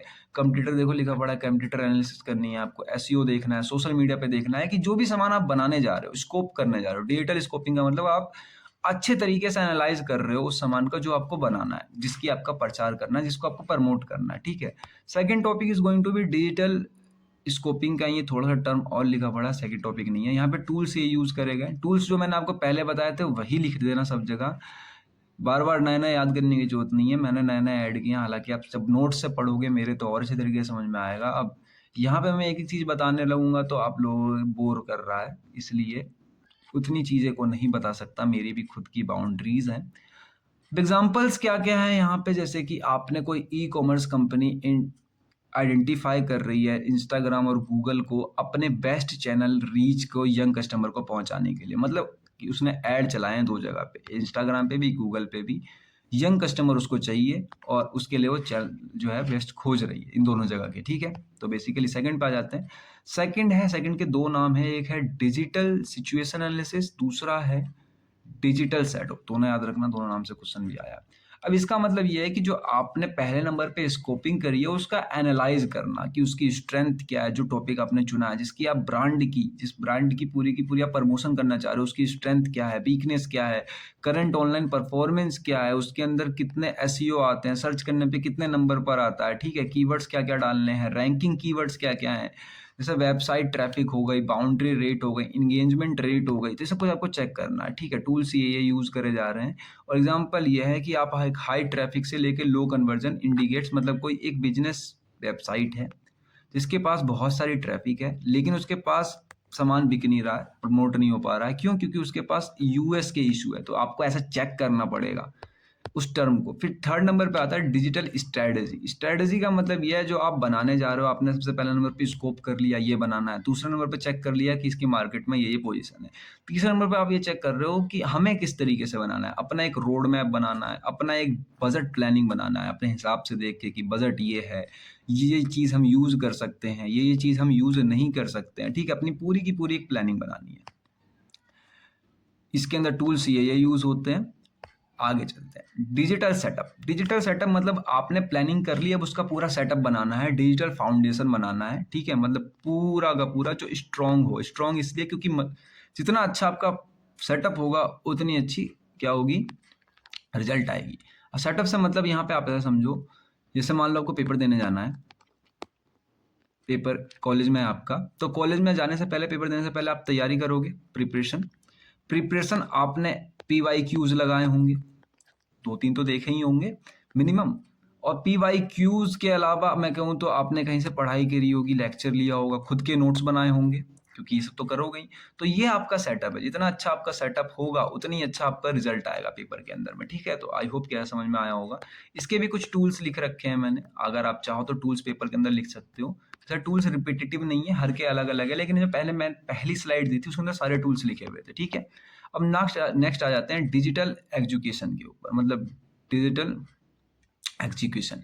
मतलब यहाँ पर आपने जो सामान बनाया उसको एग्जीक्यूट कर दिया। मान लो कि आपने कोई ऐड की एक पूरी की पूरी वीडियो बनाई थी ऐड चलाने की, जिसमें लोग हुक होते, तो उसको अब आपने एग्जीक्यूट कर दिया मार्केट के अंदर। देखो यहाँ पर ट्रैफिक आने लगी, एंगेजमेंट बढ़ने लगी, कन्वर्ट बात होने लगी आपकी उन लोगों के साथ में, ठीक है? तो यहाँ पर आपकी जो गलतियां हैं वो देखनी पड़ेंगी, पर अभी तो फिलहाल एग्जीक्यूट किया है तो बस एग्जीक्यूट कर दिया। टूल है एग्जीक्यूट करने के, ये रहे चैनल्स जहाँ जहाँ पे आप एग्जीक्यूट कर सकते हो। नेक्स्ट आता है डिजिटल स्केलिंग। डिजिटल स्केलिंग का मतलब अब आप उसकी मैपिंग कर रहे हो, चेक कर रहे हो कहीं गलती तो नहीं है। अगर गलती है तो ऑप्टिमाइज कर रहे हो उसे, और ऑप्टिमाइज करने के बाद क्या हो रही है, आपकी ग्रोथ हो रही है, ठीक है? तो इससे आपको आइडिया लग सकता है कि तीन चीज क्या इंपॉर्टेंट है। यहाँ पे ROI इंपॉर्टेंट रोल खेलता है, रिटर्न ऑफ इन्वेस्टमेंट की कितना पैसा लगाया है, कितना पैसा आ रहा है उल्टा, ठीक है? तो यहाँ पर आप चेक कर रहे हो स्केलिंग सक्सेसफुल कंपनीज, मतलब कि आप चेक कर रहे हो, स्केल कर रहे हो कि सब कुछ सही है। अगर सब कुछ सही नहीं है तो बजट ऑप्टिमाइजेशन फिर कर रहे हो, मतलब सुधार कर रहे हो उसके अंदर। उसके बाद की मैट्रिसेस जो मैंने आपको बताए थे, केपीआईज मतलब की परफॉर्मेंस, याद अभी थोड़ा दिलाना पड़ेगा आपको, रुको, जो मैंने थोड़ी देर पहले बताया था, KEI, ठीक है? KYI शायद, पता नहीं, मुझे भी याद नहीं आ रहा। KPI, हाँ याद आया, केपीआई। केपीआई का मतलब था की परफॉर्मेंस इंडिकेटर, ठीक है? तो इससे आपको पता चलने वाला है, जैसे क्लिक थ्रू रेट है, मेरे केस में लाइक सब्सक्राइब है, तो इससे आपको पता चलेगा कि आपका सामान सही चल रहा है कि नहीं। अब नेक्स्ट पे आ जाते हैं। Next is going to be summary है। यहाँ पे समरी इसलिए दी है ताकि अगर आपको ये चीज याद रहेगी तो बहुत अच्छा फायदे में रहोगे, आपको पेपर में दिक्कत नहीं। पहले में स्कोपिंग कर रहे हैं, दूसरे में सिचुएशन समझ रहे हैं, जाके देख रहे हैं कि क्या करंट पोजीशन है, तीसरे में स्ट्रेटेजी बनाई अपनी, चौथे में उसका सेटअप बनाया, पांचवे में उसको एग्जीक्यूट कर दिया, छठे में हमने उसकी अच्छे तरीके से मैपिंग कर ली। अब एडवांटेजेस क्या है, तो बेसिकली वही है स्ट्रेटेजी के जो आप अब तक पढ़ते आ रहे हो, कि स्ट्रक्चरल अप्रोच है, यहाँ पर अभी गलती नहीं होगी, बेटर डिजाइन डिसीजन मेकिंग है, इंप्रूव्ड ROI है, कंटिन्यूअस इंप्रूवमेंट है, डाटा ड्राइवन स्ट्रेटेजी है। मतलब आपने सब कुछ डाटा के हिसाब से किया, आपने मन से नहीं किया। अब इसका ब्लॉक डायग्राम मेरे पास बनाने का टाइम नहीं था, तो मैंने एक डायग्राम खुद बनवा लिया AI की हेल्प से। आप ब्लॉक डायग्राम बनाना, ऐसे डायग्राम तो पेपर में अवॉइड ही करना जो बने पड़े दिख रहे हैं आपको, इस तरीके के डायग्राम अवॉइड करना, लेकिन ब्लॉक डायग्राम जरूर बनाना। ब्लॉक डायग्राम से आपको एक्स्ट्रा नंबर मिलेंगे। लिमिटेशंस देख लेते हैं इसके। लिमिटेशंस ये है, 3 लिमिटेशंस है, बस खाली 3, ठीक है? सबसे पहला आपको टाइम और पैसा दोनों चाहिए। पैसा से मतलब यहाँ रिसोर्सेज से है, टाइम भी चाहिए, पैसा भी चाहिए। और दूसरी जगह आपके पास टाइम भी आ जाए इतना कुछ करने का और पैसा भी आ जाए, तो कोई एक ऐसा स्किल वर्कर चाहिए, या तो वो आप खुद होगे, आपको चाहिए जो इन सब चीज़ों की नॉलेज रखता हो, क्योंकि कहीं भी पैसा इन्वेस्ट करने से पहले आपको देखना पड़ेगा सामान सही है कि नहीं। वो ये बंदा देखेगा जो आप अपने पास रखोगे, स्किल्ड वर्कर। उसका लास्ट में कि जब सामान शुरू कर दिया तो उसके बाद भी ये आदमी आपको चाहिए कंटिन्यूअस मॉनिटर करने के लिए। अगर आप सामान कंटिन्यूअस मॉनिटर नहीं करोगे तो फिर गाड़ी वहीं आ जाएगी जहां से शुरू करी थी। तो आई होप कि अब तक आपको डिजिटल मार्केटिंग पूरा समझ में आ गया होगा। कहीं पे डाउट हो तो मुझे कमेंट बॉक्स में करके बता सकते हो, लिख के बता सकते हो। Next topic is going to be totally different, that is digital marketing in way of business. अब तक आप क्या कर रहे थे, आपका खुद का चैनल था, आप खुद काम कर रहे थे और खुद अपनी मार्केटिंग को ग्रो कर रहे थे, लेकिन अब क्या करोगे, आप अपने अंदर 10 एम्प्लॉय रखोगे, ठीक है? अब उस 10 एम्प्लॉय के साथ अब अपने मार्केट को ग्रो, मतलब सारा सब कुछ सेम है, बस खाली आपको थोड़ा ऑर्गेनाइजेशन लेवल पे सोचना है, बिजनेस लेवल पे सोचना है। देखो डेफिनेशन भी सेम होगी, ऐसा कुछ नहीं है कि टॉपिक ही बदल गया, बस खाली अब थोड़े बड़े लेवल पे होगा। देखो digital marketing business refers to using digital channel जैसे कि internet, mobile, social media etcetera to promote या सेल करने के लिए, ग्रो अ बिजनेस। देखा यहाँ पे प्रमोट करने के लिए, बेचने के लिए, अपने पूरे बिजनेस को बढ़ाने के लिए। पहले क्या था कि बस खाली हमें प्रमोट करना था, अब क्या है, अब पूरे बिजनेस को बढ़ाना है, ग्रो करना है, क्योंकि सारे लोग काम कर रहे हैं यहाँ पे, तो डेफिनेशन चेंज हो गई। दूसरी डेफिनेशन देखोगे तो यहाँ पे दूसरी दिखाई देती है आपको कि एक बिजनेस मॉडल ये होता है जहाँ पे मार्केटिंग जो होती है वो सेल कर रही है, प्रमोट कर रही है ऑनलाइन प्लेटफॉर्म्स के ऊपर इंस्टेड ऑफ ट्रेडिशनल मेथड। मतलब पुराने वाले मेथड के अलावा जो ऑनलाइन मेथड पे जितनी भी मार्केटिंग चल रही है एक बिजनेस मॉडल पे, उन सबको बिजनेस मार्केटिंग कहते हैं, ठीक है? अब देखो इसके फीचर्स क्या क्या है। फीचर्स इसके कुछ भी नहीं है, बहुत ही आसान है। बेसिकली सारा वही काम है, कम पैसों में आप ग्लोबली रीच कर जा रहे हो, सारे लोग मिलके इंटरनेट पे काम कर रहे हैं, टारगेटेड ऑडियंस है, उसके बाद यहाँ पे आपको टाइम टू टाइम कम्युनिकेशन हो पा रही है आपकी, मतलब आप रियल, यहाँ पे रियल गायब है, ठीक है ना, रियल टाइम कम्युनिकेशन हो पा रही है, उसके बाद मेजर भी कर पा रहे हो आप, तो ठीक है, सेम सब कुछ सेम है, बस खाली यहाँ पे डिफरेंस किसका देखने को मिलेगा, तो आप बिजनेस हेल्प हम बात कर रहे हैं। अब देखो यहाँ पे थोड़ा ध्यान देना, अब नेक्स्ट टॉपिक आ चुकी है types of digital marketing business models. इससे पहले हमने डिजिटल मार्केटिंग के टाइप्स तो पढ़े थे, अब हम पढ़ने वाले हैं बिजनेस मॉडल के टाइप्स, ठीक है। थोड़े से चेंज हो जाते हैं, बाद बाकी सब कुछ सेम रहेगा। थोड़े से क्या चेंज होते हैं, देखो इसमें दो कैटेगरी बढ़ जाती है, कैटेगरी नंबर 1, कैटेगरी नंबर 2। अब कैटेगरी नंबर 1 कैसे है कि अब आप बिजनेस लेवल पे काम कर रहे हो, तो अपने चैनल पे वीडियो की एड चला नहीं रहे हो, अब आप अपने प्लेटफॉर्म पे किसी दूसरे की एड चलवा के उसको रिवेन्यू कमा के दे रहे हो सर्विस बेस में। कैसे देखो, समझो, providing digital marketing service to client. अब यहाँ पे आप सर्विस दे रहे हो, जैसे कि मान लो किसी का चैनल है, उसके जैसे यूट्यूब है, यूट्यूब एक प्लेटफॉर्म है, यूट्यूब पे किसी ने एक वीडियो अपलोड करी, मान लो एज अ रैंडम, उस वीडियो का नाम XYZ था, ठीक है। उस वीडियो पे 100 व्यूज आए, उस वीडियो में प्रमोशनल एड थी कोई सी, वो अपना सामान बेच रहा था, ठीक है, आपको कोई दिक्कत नहीं है। लेकिन आप, वो आदमी यूट्यूब से कह रहा है, नहीं आपसे कह रहा है कि मेरी वीडियो पे 1000 इंप्रेशन दे दो, मतलब कि मुझसे पैसे ले लो और मेरी वीडियो पे 1000 इंप्रेशन दे दो। देखो अगर आप इनडायरेक्टली देखोगे तो उसके सामान से आपका कुछ लेना देना नहीं है, उसके सामान कितने भी बिके उससे आपको कोई मतलब नहीं, आप उसको बस खाली 1000 ऑफ व्यूज दे दोगे, ठीक है, यानी आप उसको एक सर्विस दे रहे हो। तो वही लिखा पड़ा है यहाँ पे कि एसईओ सर्विसेज देना, जैसे कि मैंने बताया था ना, पेड करके होते हैं कि पेड रैंकिंग में लाना वीडियो को, पेड रैंकिंग में लाना अपने कंटेंट को, तो वो इसी के अंदर आता है, सर्विस बेस्ड बिजनेसेस के अंदर, जहाँ पे आप सोशल मीडिया मैनेजमेंट की किसी को सर्विस देते हो, आप उसका सामान है, पेड एड्स हैं, गूगल एड्स हो गई, मेटा एड्स हो गई, ये सारी इसी के अंदर आती है, ठीक है। और दूसरा होता है जो बहुत ही सिंपल है, that is product based businesses. ये सिंपल है, ये समझ जाओगे आप, जैसे कि आपको कोई सामान बेचना है तो आपने अपना यूट्यूब चैनल खोला या फिर अपना कोई प्लेटफॉर्म खोला, वहां पर सामान की लिंक लगाई, वीडियो लगाई और थंबनेल लगाई और सामान बेच दी, सिंपल आदमी, ठीक है। तो मतलब सिंपल एक आदमी नहीं है, वहां पे पूरा बिजनेस काम कर रहा है, इसलिए इसको बिजनेस कहते हैं। तो डेट्स इट, इतना है। देखो प्रिंट ऑन डिमांड दिया, डी शॉपिंग करी, बाद में की ई कॉमर्स वेबसाइट हो गई जितनी भी सारी है, ग्लोसरी के सामान ब्लिंकिट विलिंकिट से आप लोग खरीदते रहते हो, तो वो यही है। लेकिन दूसरा सर्विस बेस वाला आपको समझ में आ गया होगा। अब देखो एफिलिएटेड मार्केटिंग बिजनेसेस। अब एफिलिएटेड मतलब किसी का एफिलिएटेड, जैसे पिछली बार एफिलिएट का मतलब बताया था ना मैंने, आपका कंटेंट नहीं है, यहाँ पर भी आपका कंटेंट नहीं है, आप किसी एक ऐसे प्रमोट कर रहे हो, किसी दूसरे के प्रोडक्ट को प्रमोट करके उसका जितना कमीशन आ रहा है वो आप अपनी जेब में रख रहे हो, 10%, 20%, यानी जितने उसके सामान बिक रहे हैं पर सेल के हिसाब से आप अपने जेब में रख रहे हो, ठीक है। और आपका बड़ा चैनल होना चाहिए इसके लिए। Next is going to be content based business, जिसके अंदर ब्लॉगिंग, यूट्यूब, वैसे सब आप सब कुछ सेम सा लगेगा, इतना ही चेंज था, अब तो सब कुछ सेम लगेगा आपका। Next is going to be freelance business. अब इसको थोड़ा ध्यान देना, ये इंपॉर्टेंट है, जैसे वो वाला इंपॉर्टेंट था ना सर्विस बेस वाला, वैसा ही ये वाला भी इंपॉर्टेंट है। Freelancing businesses. अब फ्रीलांसिंग का मतलब ये ऐसा काम जो आप खुद कर रहे हो, जैसे कि कंटेंट राइटिंग हो गई या एसईओ एक्सपर्ट। जैसे मान लो अब किसी आदमी को, कोई भी एक पर्टिकुलर आदमी ए है, उसका एक बिजनेस है जिसके अंदर वो प्रोडक्ट बेच रहा है, उसको प्रोडक्ट को जल्दी बिकवाना है, मतलब प्रमोट करवाना है, दुनिया को जल्दी खरीदवाना है, तो आप यहाँ पे एसईओ एक्सपर्ट हो, मतलब कि आप उसकी वीडियो को रैंकिंग में ला सकते हो, मतलब उसका सामान कितना ही बिके उससे मतलब नहीं है, आप उससे एक फिक्स अमाउंट लोगे कि मुझे इतना पैसा दे दो, मैं तुम्हारी वीडियो को रैंकिंग में ला दूंगा, ठीक है। तो आप, ये फ्रीलांसिंग का काम है, मतलब प्रोडक्ट से आपका कुछ लेना देना नहीं है, आप इंडिपेंडेंटली काम कर रहे हो, मतलब आप अकेले काम कर रहे हो।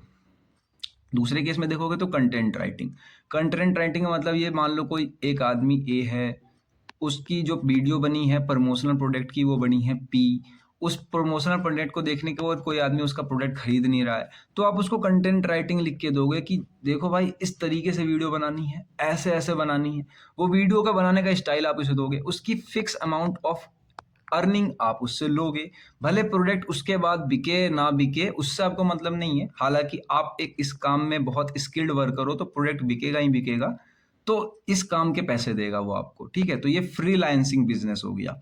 4th नंबर पे वही आता है search engine marketing, content marketing, email marketing, influencer marketing. तो इसके बारे में डिटेल में मैंने बताया नहीं, क्योंकि बार-बार एक ही चीज़ क्या बताऊँ मैं। अब next topic is going to be component of digital marketing businesses. Component क्या-क्या होते हैं? वही होते हैं जब तक आप पढ़ते हुए आ रहे हो। टाइप्स कंपोनेंट सेम ही है। Website, loading page, search engine operation, social media marketing, ठीक है? आगे आप चाहो तो लिखना सीख सकते हो। SES search engine advertising, SMM social media marketing हो गया यहाँ पे। तो आप यहाँ पे SEO लिख सकते हो। आगे मोबाइल मार्केटिंग, कंटेंट मार्केटिंग, ये सारे कंपोनेंट टाइप एक ही होते हैं, तो कंफ्यूज मत होना। अब देखो यहाँ पर हम क्या करने जा रहे हैं, अब हम अपना खुद का एक डिजिटल मार्केटिंग बिजनेस स्टार्ट करने जा रहे हैं। तो चलो आप और मैं लोग, मतलब मैं और आप लोग मिलके शुरू करते हैं अपना एक डिजिटल मार्केटिंग बिजनेस। बहुत आसान से समझा रहा हूँ आपको, बहुत ही ज़्यादा कॉम्प्लिकेटेड वे में नहीं लेके जा रहा हूँ, आप खुद भी लिख सकते हो। बट ध्यान रखना, ब्लॉक डायग्राम चाहिए ही चाहिए, और दूसरी टेक्निकल नॉलेज यहाँ से थोड़ी सी उठा लो, थोड़ी सी आप याद कर लो, क्योंकि टेक्निकल नॉलेज के बिना बात नहीं बनेगी। ये कंटेंट आपको पढ़ना ही पड़ेगा, बाद बाकी सब आपके ऊपर है, आप कितना अच्छा लिखते हो। अब देखो, डिजिटल मार्केटिंग को समझने से पहले आपको मार्केटिंग समझनी थी, समझ लिया। डिजिटल मार्केटिंग भी समझ लिया। अब डिजिटल मार्केटिंग बिजनेस की बारी है। तो डिजिटल मार्केटिंग बिजनेस चलाने से पहले आपको एक चीज देखनी पड़ेगी कि understand what is digital marketing basics, जिसमें एसईओ, क्योंकि अब आप बड़े लेवल पे काम कर रहे हो। अब घाटा होगा तो आपका अकेले का नहीं, 10 लोगों की सैलरी भी देनी पड़ेगी आप लोगों को, आपको खुद को अपनी जेब से। तो आपको एसईओ समझना पड़ेगा, सोशल मीडिया मार्केटिंग क्या होती है, गूगल ऐड क्या होता है, ईमेल मार्केटिंग क्या होती है, सब कुछ आपको समझना ही पड़ेगा, ठीक है। जब आप ये समझ लोगे तो आप स्टेप 2 में एंटर कर जाओगे, चूज योर नीच। देखो मैंने बताया था ना, स्ट्रेटजी सेम होती है सबकी, ये स्ट्रेटजी ही है चलाने की। तो स्ट्रेटजी चूज योर नीच का मतलब है स्कोपिंग, जो पहले हमने पढ़ी थी डिजिटल स्कोपिंग, ये वही है कि हम देख रहे हैं क्या चीज़ हमें चाहिए। जैसे फिटनेस का पढ़ाना है, एजुकेशन पढ़ाना है, रियल स्टेट की बिजनेस है, एक्सपीओ एक्सपर्ट एग स्पेशली, ये हमको चाहिए, ठीक है। तो आपको देखना है कि आपको जो कंटेंट बनाना है वो इंडस्ट्री बेस्ड हो, सर्विस बेस्ड हो, या प्रोडक्ट बेस्ड हो। यही 3 होते हैं। तो आपको देखनी पड़ेगी अपने नीच। इसके आगे देखना पड़ेगा थर्ड नंबर पे कि लर्न इस रिक्वायर्ड स्किल, जो उस नीच के लिए प्रैक्टिस स्किल चाहिए आपको, वो चाहिए ही चाहिए, वो थ्योरी नहीं है। उसकी आपको प्रैक्टिस स्किल चाहिए, उसको आपको पढ़ना पड़ेगा, टेस्ट करना पड़ेगा, एनालाइज करना पड़ेगा। तो स्टेप 3 में ये, स्टेप 4 में ये है कि बिल्ड योर ऑनलाइन प्रेजेंस। अब आप आपने जो बनाया है उसका एक पोर्टफोलियो बनाओ, या अपना इंस्टाग्राम का पेज बनाओ। अगर यूट्यूब पे हो तो यूट्यूब होम पेज बनता है एक, आपने देखा होगा different different kind of channel पे जाके। तो ये बनाना पड़ेगा। अब ये क्यों बनाना पड़ेगा आपको, क्योंकि अब जो भी ऑडियंस आपके पास आएगा, जैसे देखो कि आपने जो पोर्टफोलियो बना रखा है, जो भी ऑडियंस आपके पास आ रहा है वो आप पे ट्रस्ट नहीं करेगा, वो आपके रिजल्ट पे ट्रस्ट करेगा। देखो आप कितना भी अच्छा बोल लो, नोट योर वर्ड्स, आपके वर्ड्स पे ट्रस्ट नहीं होना, उसके आपको रिजल्ट पे देखना है कि इसके यहाँ से सामान खरीद भी रहे हैं कि लोग, कि नहीं। जैसे आप फ्लिपकार्ट पे जाते हो, तो फ्लिपकार्ट पे आप रेटिंग देखते हो किसी सेलर की कि कितनी है। अब रेटिंग किसी की 5 पॉइंट होती है, किसी की 4 पॉइंट होती है, तो आप भी खरीद लेते हो। लेकिन अगर किसी की 1 पॉइंट हो या 1.5 हो, तो उसके रेटिंग के हिसाब से आप जज कर देते हो उसको कि हाँ, इसका सामान खराब है। तो ऐसे ही आपको एक पोर्टफोलियो बना के रखना है, ठीक है। स्टेप 6 पे ये है कि अब आपको डिसाइड करना है कि आप क्या सर्विस दे रहे हो, उसकी कितनी प्राइस ले रहे हो। मतलब जैसे कि लोग करते हैं, ये ऐड चला लिया, ऐड के बाद बता दिया इसके अंदर 3 वैल्यूज है, मतलब प्रीमियम बैच है, उसके ऊपर वाला बैच है, और अल्ट्रा बैच है। तो इन सब की क्या क्या मिलेगा इनके अंदर और कितने पैसे पड़ेंगे, तो ये सब कुछ, ठीक है। स्टेप 7 में रजिस्टर योर बिजनेस। अब बिजनेस को रजिस्टर करना कंपलसरी है, क्योंकि सरकार को टैक्स भरना ही कंपलसरी है। अगर आप नहीं भरते हो और इन जनरल केस होता है, मान लो आपका बिजनेस चोरी हो जाए, हैकिंग हो जाए, तो इसमें ये आपका है नहीं, इसका कोई प्रूफ नहीं होगा, और आपको जो बैंक अकाउंट इसमें लिंक कराना पड़ेगा, उसके लिए भी टैक्स भरना पड़ेगा। तो आपको रजिस्टर तो कराना पड़ेगा अपने अकाउंट, ठीक है। उसके बाद 8 नंबर पर आते हैं कि गेट योर फर्स्ट क्लाइंट। अब यहाँ पे आप पहली बार अपना फर्स्ट क्लाइंट लेकर आओगे तो उसको बहुत कुछ फ्री दोगे, ऑफर दोगे, फ्री ना भी दो तो ऑफर दोगे, क्योंकि पहली बार कोई कस्टमर आया तो उसको तो आपको जाने नहीं देना है। उसका 9 नंबर पे ये आता है, अगर आप अपने खुद का ही डिजिटल सेटअप स्टार्ट करने जा रहे हो कि आपके क्लाइंट्स आने लगे हैं, तो उनके लिए कोई स्ट्रेटेजी बना के रखो। उनको समझाने के लिए अंडरस्टैंड गोल होना चाहिए, उनको समझो, एनालाइज करो कि उन लोगों को क्या क्या चाहिए, फिर उस हिसाब से अपना कंटेंट बनाओ, ठीक है, जब लोग आने लगेंगे आपके पास। उसके बाद नंबर 10 पे ये आता है कि आप अपनी कंपनी चलानी शुरू कर दी है, उसके अपना उसका ट्रैक जो है उसको परफॉर्मेंस करो, कुछ गलती होगी तो उसको सुधार लो, ऑप्टिमाइज कर लो। उसके बाद ऑप्टिमाइज़ करने के बाद क्या होता है, आपकी जो क्लाइंट के साथ रिलेशनशिप है वो बढ़ जाती है, बॉन्ड अच्छा हो जाता है। जैसे एप्पल का फ़ोन है, एप्पल के फ़ोन के जितने भी लोग ब्रांड का नाम देखकर आते हैं, तो उन लोगों को पता है कि एप्पल का फ़ोन सही मिलने वाला है। तो that's it a brand relationship with client, ठीक है? मतलब कि आपने अच्छी रिलेशनशिप बना रखी है अपने क्लाइंट के साथ। ये 14 और 15 स्लाइड ऐसे ही लिख रखे हैं, वैसे मैं बता देता हूँ, ऐसे ही ऐड कर दिए थे। स्केल योर बिज़नेस, मतलब अपने बिज़नेस को ही आप दोबारा चेक कर रहे हो। अगर अभी भी कोई गलती है तो उसको लर्न करो, अपडेट करो। ये दोनों पॉइंट मैंने वैसे भी क्लियर कर दिए, दोबारा कर दिए। अब देखो advantage of digital marketing business क्या होती है। एडवांटेज यही है जो आपकी उसमें थी डिजिटल मार्केटिंग की, कुछ चेंज नहीं हुई है। देखो low investment, high scalability, global reach, कम पैसों में, personalize marketing, easy to measure performance and work from anywhere. और डिसएडवांटेज भी वही है, high competition, privacy data issue, ठीक है, एल्गोरिदम चेंज होता है तो आपको खुद चेंज होना पड़ेगा, और यहाँ पे कंटिन्यूअस लर्निंग करनी पड़ेगी, ठीक है। आई होप कितना समझ में आ गया हो। अब देखो tools used in digital marketing, यहाँ पे मैंने फिर एक चार्ट लाया है आप लोगों के लिए। पिछली बार डिजिटल मार्केटिंग का था, इस बार डिजिटल मार्केटिंग बिजनेसेस का चार्ट है ये, ठीक है। कौन कौन से टूल यूज हो रहे हैं याद कर सकते हो। रिवेन्यू सोर्स, कहाँ कहाँ से आप पैसे कमा सकते हो, तो ये रहे। वैसे चाहो तो इसमें और भी ऐड कर सकते हो, जैसे गूगल के ऐड से आते हैं पैसे, गूगल एडसेंस से आते हैं पैसे, इन्फ्लुएंसर से आते हैं पैसे, तो ये रिवेन्यू सोर्स डिजिटल मार्केटिंग हो जाएगी। अब देखो strategy implementation of digital marketing business, कि आप अपने बिजनेस मार्केट को अगर खराब है तो उसको सुधारोगे कैसे, इंप्लीमेंट कैसे करोगे। इससे पहले भी आपने डिजिटल मार्केटिंग को पढ़ा था, इंप्लीमेंट करना सेम ही रहेगा, बस खाली अब थोड़े बड़े लेवल पे बिजनेस लेवल पे पढ़ रहे हैं। इसलिए मैंने कहा था कि पहले की स्लाइड्स ज्यादा ध्यान से पढ़ लेना, आएगा सब कुछ सेम। अब देखो प्लानिंग टू डू इस स्ट्रेटजी, आपको क्या करना है, इसको स्ट्रेटजी कहते हैं, और उसमें क्या सुधार करना है, एग्जीक्यूट करना है इफेक्टिवली, इसको हम इम्प्लीमेंटेशन कहते हैं, ठीक है। अब देखो इंपॉर्टेंस ऑफ स्ट्रेटजी इंप्लीमेंटेशन में क्या क्या होना चाहिए, तो बेसिकली 4 पॉइंट ध्यान रखना। Convert idea into measurable result, अपने आइडिया को मेजरेबल रिजल्ट में कन्वर्ट करो, जिससे आपको पता चले कि आपका जो सामान है वो घाटे में है या फायदे में, ठीक है। एक प्रॉपर बजट प्लान बनाओ जिसके ऊपर, और रिसोर्सेज प्लान होना चाहिए इसके ऊपर आप काम कर सको, ठीक है। उसके बाद अपने ROI को ट्रैक भी करो, इम्प्रूव करो, ठीक है। स्टेप बाय स्टेप समझने के लिए देखो यहाँ पे सबसे पहला पॉइंट है कि इम्प्लीमेंट प्रोसेस का डिफाइन क्लियर ऑब्जेक्टिव, आपको पता होना चाहिए गलती कहाँ हो रही है। दूसरे नंबर पे अंडरस्टैंड टारगेट ऑडियंस, टारगेट को समझना है कि उनको चाहिए क्या। तीसरे नंबर पे है कॉम्पिटिटर एनालिसिस, की अगर ऐसा कोई काम कर रहा है तो वो क्या कर रहा है, उसकी गलती कहाँ है, उसकी वीकनेस कहाँ है, उसकी स्ट्रेंथ क्या है। चौथे नंबर पे है चूज डिजिटल मार्केटिंग चैनल, अलग अलग चैनल्स है, जैसे यूट्यूब है, सोशल मीडिया है, ईमेल मार्केटिंग है, तो जो सा आपको सुटेबल लग रहा है अपने काम के लिए चुन सकते हो। फिफ्थ पे है बजट एलोकेशन, आपको देखना होगा कि आपके कितने बजट है, कितने आप पेड एड्स चला सकते हो, कहाँ कहाँ पे टीम को कितनी सैलरी दे सकते हो।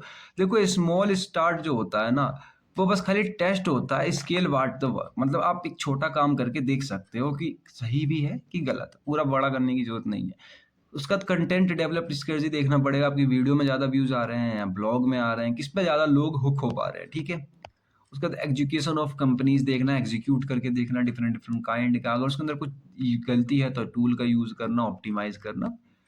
9th नंबर पे वही आ जाता है आपका कि टीम रोल समझाना सब लोगों को। एंड देन 10th नंबर पे परफॉर्मेंस केपीआईज, ये केपीआईज है, ये की परफॉर्मेंस आइडेंटिफायर, जिससे आपको पता चलेगा कि आपका मार्केट फिर सही चल रहा है या खराब चल रहा है, आपको एक बार और चेक करना है। अगर अभी भी खराब है तो उसको फिर ऑप्टिमाइज करो।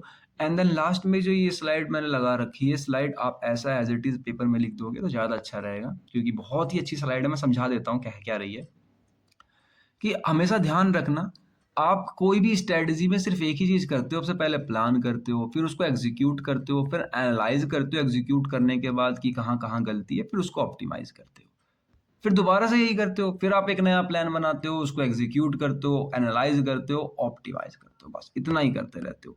अब चैलेंजेस क्या क्या आते हैं इम्प्लीमेंटेशन में, कि आपने या तो गलत प्लानिंग कर दी, मतलब प्लानिंग ही गलत है तो कहाँ से रिजल्ट आएगा, या ट्रैकिंग गलत कर दिया, ट्रैक को डाटा नहीं किया, या तो गलत कर दिया, रॉन्ग ऑडियंस ट्रैकिंग कर दी, किसी दूसरे आदमी को कर दिया, मतलब किसी आदमी को परफॉर्म इस सामान से रिलेटेड, जैसे शूज हो गए, अपने शूज से रिलेटेड ट्रैकिंग करनी थी, आपने किसी और चीज से रिलेटेड ट्रैकिंग कर दी, ठीक है। अब ये सब रहने दो। अब बहुत ही अच्छा एग्जाम्पल मैंने लिखा है, इस एग्जाम्पल को समझते हैं, आ जाओ। एग्जाम्पल लिख देना पेपर के अंदर, अच्छा रहेगा, फायदे में भी रहोगे आप लोग। देखो एग्जाम्पल क्या है, एग्जाम्पल बहुत ही सिंपल है। आपका बिजनेस है एक क्लोथिंग स्टोर का, मतलब कपड़ों की दुकान है आपकी, ऑनलाइन है, ऑफलाइन नहीं है।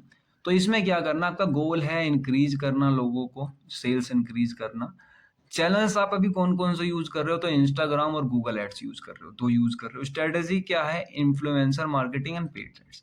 अगर इसमें आप एक चैनल और बढ़ा देते हो या स्ट्रैटेजी बढ़ा लेते हो, अपने पेड्स एड्स से गूगल एड्स पे भी चल जाते हो, ठीक है? GADS, ठीक है? गूगल एड्स पे भी चल जाते हो। तो अब आपको क्या करना है? जैसे ही आप ये बढ़ाते हो, तो आपके एजुकेशन है, ये बढ़ाने की लिस्ट लिख रखी है कि जो आप बढ़ा रहे हो। डेली पोस्ट करना शुरू कर दो। वीकली में 1 ऐड जाना चाहिए, मंथली ऑफर बढ़ा दो अपने या घटा लो या फिर कहीं और पैसा इन्वेस्ट करो। तो इससे क्या होता है कि आपकी ट्रैफिक बढ़ेगी और ट्रैफिक बढ़ेगी तो सामान ज़्यादा बिकेगा। तो ये इम्प्लीमेंटेशन होता है एक, ठीक है? आई होप कि इतना समझ में आ गया होगा। अब next going to be business model for digital marketing. अब देखो ये ब्लॉक डायग्राम बहुत ही अच्छा है बिजनेस मॉडल के लिए। कभी-कभार क्वेश्चन भी पूछ लिया जाता है बिजनेस मॉडल। अब तक जितना पढ़ा है वो तो लिख ही देना, फिर ये बिजनेस मॉडल अच्छे से बता देना। इसको समझाना चाहो तो समझा सकते हो। देखो मैं अभी आपको समझा रहा हूँ, अगर आप भी चाहो तो। बिजनेस मॉडल के अंदर एडवर्टाइजिंग मॉडल आता है, जहाँ पे आप ऐड की मॉडल समझा रहे हो। दूसरा इन्फॉर्मेशन दे रहे हो। तीसरा मर्चेंट मॉडल है। चौथा एफिलिएटेड मॉडल है। एफिलिएटेड मतलब आपको पता है आपका सामान नहीं है लेकिन बेच कोई और रहा है। सब्सक्रिप्शन मॉडल है, आपके मॉडल है, किसी ने सब्सक्रिप्शन खरीदा। कम्युनिटी मॉडल है, 10 लोग मिलके काम कर रहे हैं तो कम्युनिटी मॉडल। ब्लॉकेज मॉडल का मतलब आपको समझ में नहीं आएगा, मैं बताता हूँ। जैसे आपका सामान भी नहीं है, कंपनी ए सामान बना रही है और कस्टमर जितने भी है सारे खरीद रहे हैं, लेकिन आपका एक बड़ा प्लेटफॉर्म है, ठीक है? तो आप यहाँ सामान खरीद रहे हो और यहाँ बेच रहे हो। जैसे नेटफ्लिक्स करती है ऐसी। कैसे? नेटफ्लिक्स बहुत सारी मूवियाँ नहीं बनाती है। वो क्या करती है, मूवी को प्रोडक्शन हाउस से खरीद लेती है और अपना नाम देती है नेटफ्लिक्स, ठीक है? और अपने नाम से मूवी मार्केट में लॉन्च करती है कि बनाई मैंने है। बट एक्चुअली में वो मूवी बनाई किसी प्रोडक्शन हाउस ने होती है, लेकिन वो मूवी खरीद लेती है और मूवी कस्टमर को बेच देती है। कस्टमर हम लोग जो देखते हैं मूवी उसकी, या जो भी देख रहा होता है, जितने भी लोग हैं उन सबको भेज दिया। मूवी नेटफ्लिक्स के नाम पे चली लेकिन बनाई इस प्रोडक्शन हाउस ने थी। इसको एक फिक्स अमाउंट दे दिया कि तुम्हारा इतना पैसा है मूवी का, आगे जितनी चलेगी वो मैं रखूंगा। या पार्टनरशिप में भी होता है कि इतने परसेंट तुम रखना मूवी के। तो डेट्स इट। ये भी टॉपिक खत्म हो गया। अब नेक्स्ट टॉपिक पे आ जाते हैं हम लोग, that is going to be e commerce and e businesses. अब देखो ई कॉमर्स और ई बिजनेस में मेन डिफरेंस क्या है, मैं आपको ऐसे ही बताऊं वर्बली। तो ऐसा है कि मैंने बताया था ना, ऑनलाइन आप सामान खरीद रहे हो, सेल कर रहे हो और बाय कर रहे हो। जैसे कहाँ से? ब्लिंकिट से या फिर फ्लिपकार्ट से, अमेजोन से। तो डेट्स इट। ई कॉमर्स आपकी खुद की साइट है, खुद का प्लेटफॉर्म है, जहां पर आपने सामान खरीदा और बेच दिया ओवर द इंटरनेट के ऊपर। तो ये ई कॉमर्स है। लेकिन ई बिजनेस ये है कि आप पूरी प्रॉपर प्लानिंग कर रहे हो और लोगों को हुक कर रहे हो, ठीक है? यहाँ पे सामान बिके चाहे ना बिके, सामान हुक हो रहा है। तो डेट इज मार्केटिंग और डेट इज सेलिंग। मैंने सबसे पहले वाले स्लाइड पे यही समझाया था आप लोगों को। तो आई होप कि आप लोग रिलेट कर पा रहे हो। तो डेट्स इट, यही है अपना। अब देखो यहाँ पे क्या स्कोप नैरो होता है। नैरो क्यों?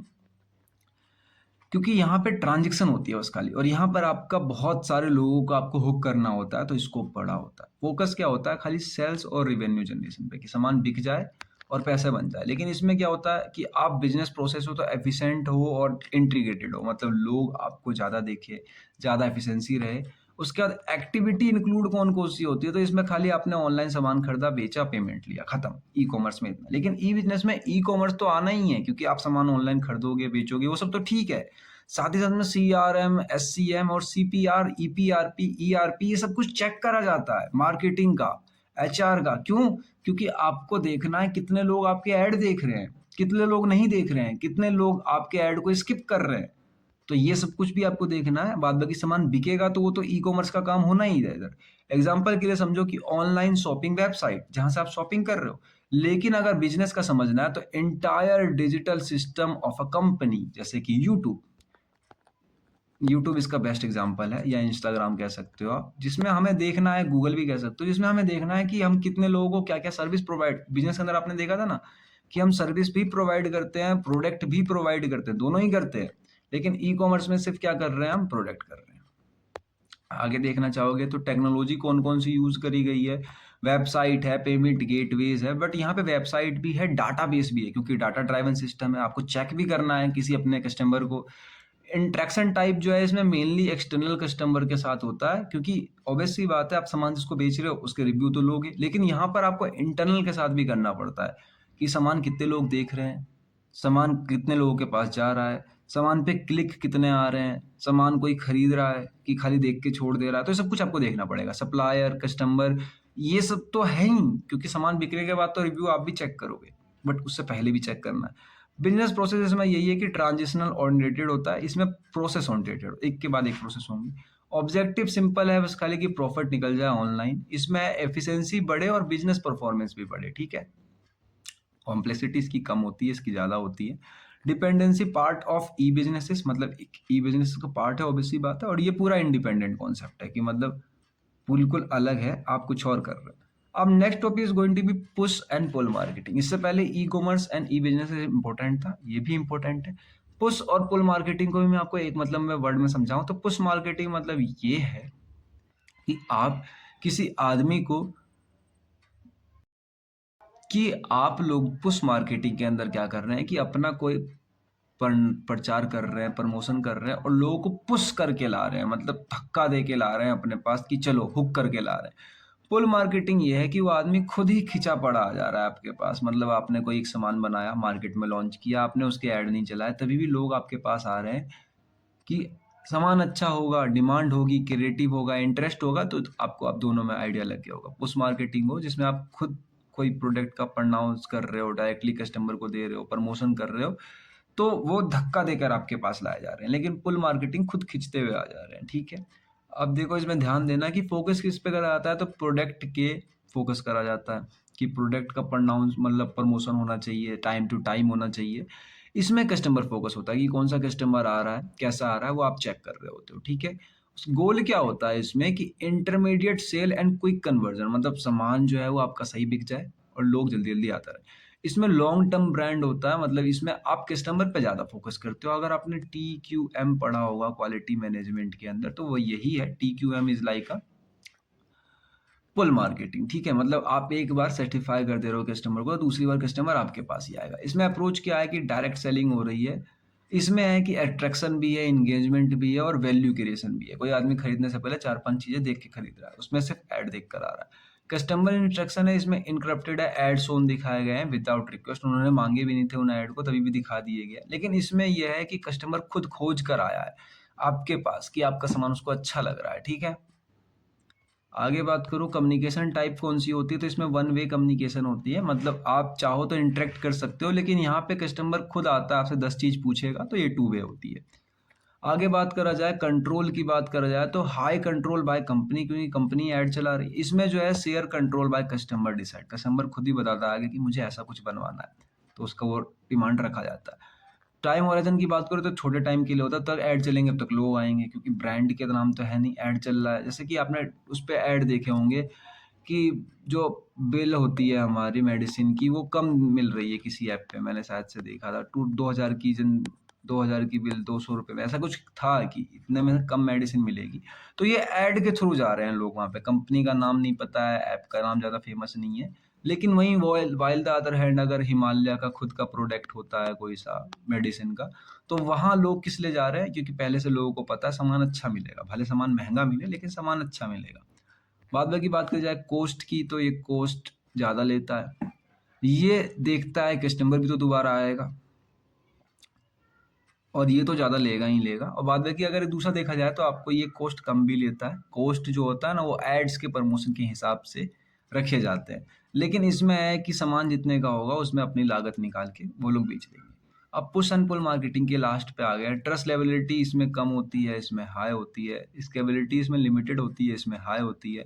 कस्टमर इंटेंस इसमें बहुत ही कम होते हैं, इसमें हाई होते हैं, क्योंकि कस्टमर ऑलरेडी इंटरेस्टेड होते हैं इसके अंदर, वो लोग पहले ही जानते हैं आपको। Example TV ads, cold drink, calling, तो इन सब तरीके से। और अगर बात करी जाए कि इसके कौन से, तो एसईओ हो गई, ब्लॉगिंग हो गई, सोशल मीडिया कंटेंट हो गई, तो ये सब है, ठीक है। अब पुश एंड पुल मार्केटिंग की थोड़े से स्लाइड्स और बच गए हैं। इसमें रिस्क ज़्यादा होता है, इसमें रिस्क कम होता है, ठीक है ना, ध्यान रखना। इसमें कम होता है, सॉरी, इसमें ज़्यादा होता है, इसमें कम होता है, क्योंकि इसमें ऐड के हिसाब से अगर नहीं आ रहे हैं लोग तो ऐड का पैसा डूब जाता है। इसमें बेस्ट यूज केस ये होता है कि नया कोई प्रोडक्ट लॉन्च करा, जैसे नथिंग का 4A जब लॉन्च करा जाएगा, तो इसी बेस पे करा जाएगा, क्योंकि कहीं पे ऐड चला के लोगों को ज़बरदस्ती बुलाया जाएगा, किसी ने ट्राई तो किया नहीं है नथिंग का 4A4 जो है, तो वो इस हिसाब से होता है।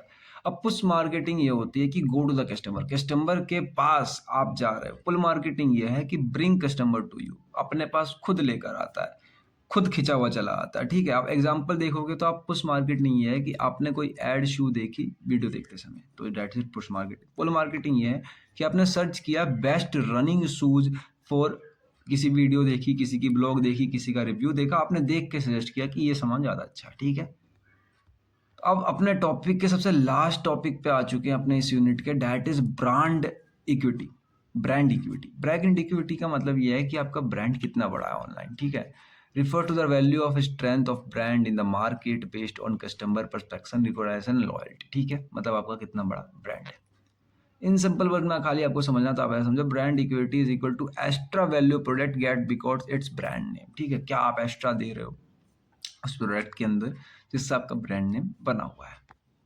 तो एप्पल वाले देते हैं एक्स्ट्रा, उनका नाम भी है, आप लोग रिलेट भी कर पा रहे होंगे कि कॉन्सेप्ट क्या क्या है, कि ब्रांड वैल्यू और ब्रांड परसेप्शंस क्या होते हैं। कि तो बेसिकली यहाँ पर आप क्या देखते हो कि financial brand value, financial growth कितना है, ब्रांड कितना बड़ा है, एंड दूसरे वाले केस में ब्रांड परसेप्शन, जो कस्टमर हमारा देखता है वो देखता है कि ब्रांड की इमेज क्या है। ज़्यादा ऐसा तो नहीं है कि सामान खरीद रहे हैं और सामान बेकार निकल। जैसा कि एग्जांपल के तौर पे आप देख सकते हो कि एक टाइम पे जो था पोको का M6 करके एक फ़ोन आया करता था, उसके मदरबोर्ड में बहुत ज़्यादा इशू थी, बहुत जल्दी ख़राब हो जा रहा था, तो वो ब्रांड इमेज पे आता है, ठीक है? Overall impression of a brand, ठीक है? आप टाइप्स ऑफ ब्रांड इक्विटी आप देखना चाहो तो देख सकते हो कि एक तो पॉजिटिव होती है, अच्छी है, मतलब लोग जो है इस ब्रांड को खरीदना चाहते हैं। दूसरा होता है नेगेटिव, मतलब कि लोग भागते हैं इस ब्रांड का नाम सुन के, ठीक है? और तीसरा आता है नेचुरल ब्रांड इक्विटी, मतलब ज़्यादा अच्छे ओपिनियन भी नहीं है, ज़्यादा बेकार भी नहीं है, लोग चाह रहे हैं तो खरीद रहे हैं, अगर ऑप्शन नहीं है तो भी कोई मतलब कुछ पता नहीं है इसके बारे में ज़्यादा। एडवांटेज यही होता है कि अगर अच्छी रखोगे आप ब्रांड इक्विटी तो ज़्यादा लोग आएंगे, ज़्यादा बातचीत होगी आप लोगों के साथ और ज़्यादा पैसा बनेगा, रिवेन्यू जनरेट होगा। और डिसएडवांटेज ये है कि ज़्यादा रखने पे ना आपके ब्रांड ज़्यादा है, अगर आपने छोटी मोटी गलती भी करी तो आपका पूरा का पूरा जो ब्रांड इमेज है वो डैमेज हो सकता है, ठीक है? और यहाँ पे बहुत ज़्यादा मेहनत करनी पड़ती है आपको, और हाई कस्टमर एक्सपेक्टेशंस, यानी लोग ज़्यादा आपसे एक्सपेक्ट करके रखते हैं तो उतना देना भी पड़ता है आपको। अब यहाँ पे हमारी यूनिट 1 फाइनली पूरी की पूरी कंप्लीट हो गई है। यूनिट 1 फाइनली हमने पूरी की पूरी कंप्लीट कर दी है, so congratulation to all of you. अगर आप लोग चाहते हो कि मैं इसकी सेकंड यूनिट बना के दे दूँ तो लाइक टारगेट मैंने 10 रखा है, जैसे ही आप लोग 10 लाइक टारगेट कंप्लीट कर देते हो मैं सेकंड यूनिट सिंपल एक्सप्लेनेशन के साथ बना के दे दूंगा। मेक श्योर करना सब्सक्राइब करना चैनल को, क्योंकि यहाँ पर आपको बहुत ही वॉल्नेबल मतलब वैल्यूएबल कंटेंट मिल जाता है। चैनल भी नया है तो आप लोगों की सपोर्ट तो मुझे चाहिए ही होगी। कोई डाउट हो कमेंट करके पूछ सकते हो, और कमेंट में उस पोस्ट के बारे में ज़रूर से लिख देना कि वो क्वेश्चन चाहिए कि नहीं चाहिए आप लोगों को। और अगर आपका दोस्त भी कोई 8 सेमेस्टर में बीटेक से इंजीनियरिंग कर रहा है तो उसको वीडियो सजेस्ट कर देना। मेरा क्या होगा, मेरा एक लाइक और बढ़ जाएगा बस खाली। ठीक है, थैंक यू फॉर वॉचिंग।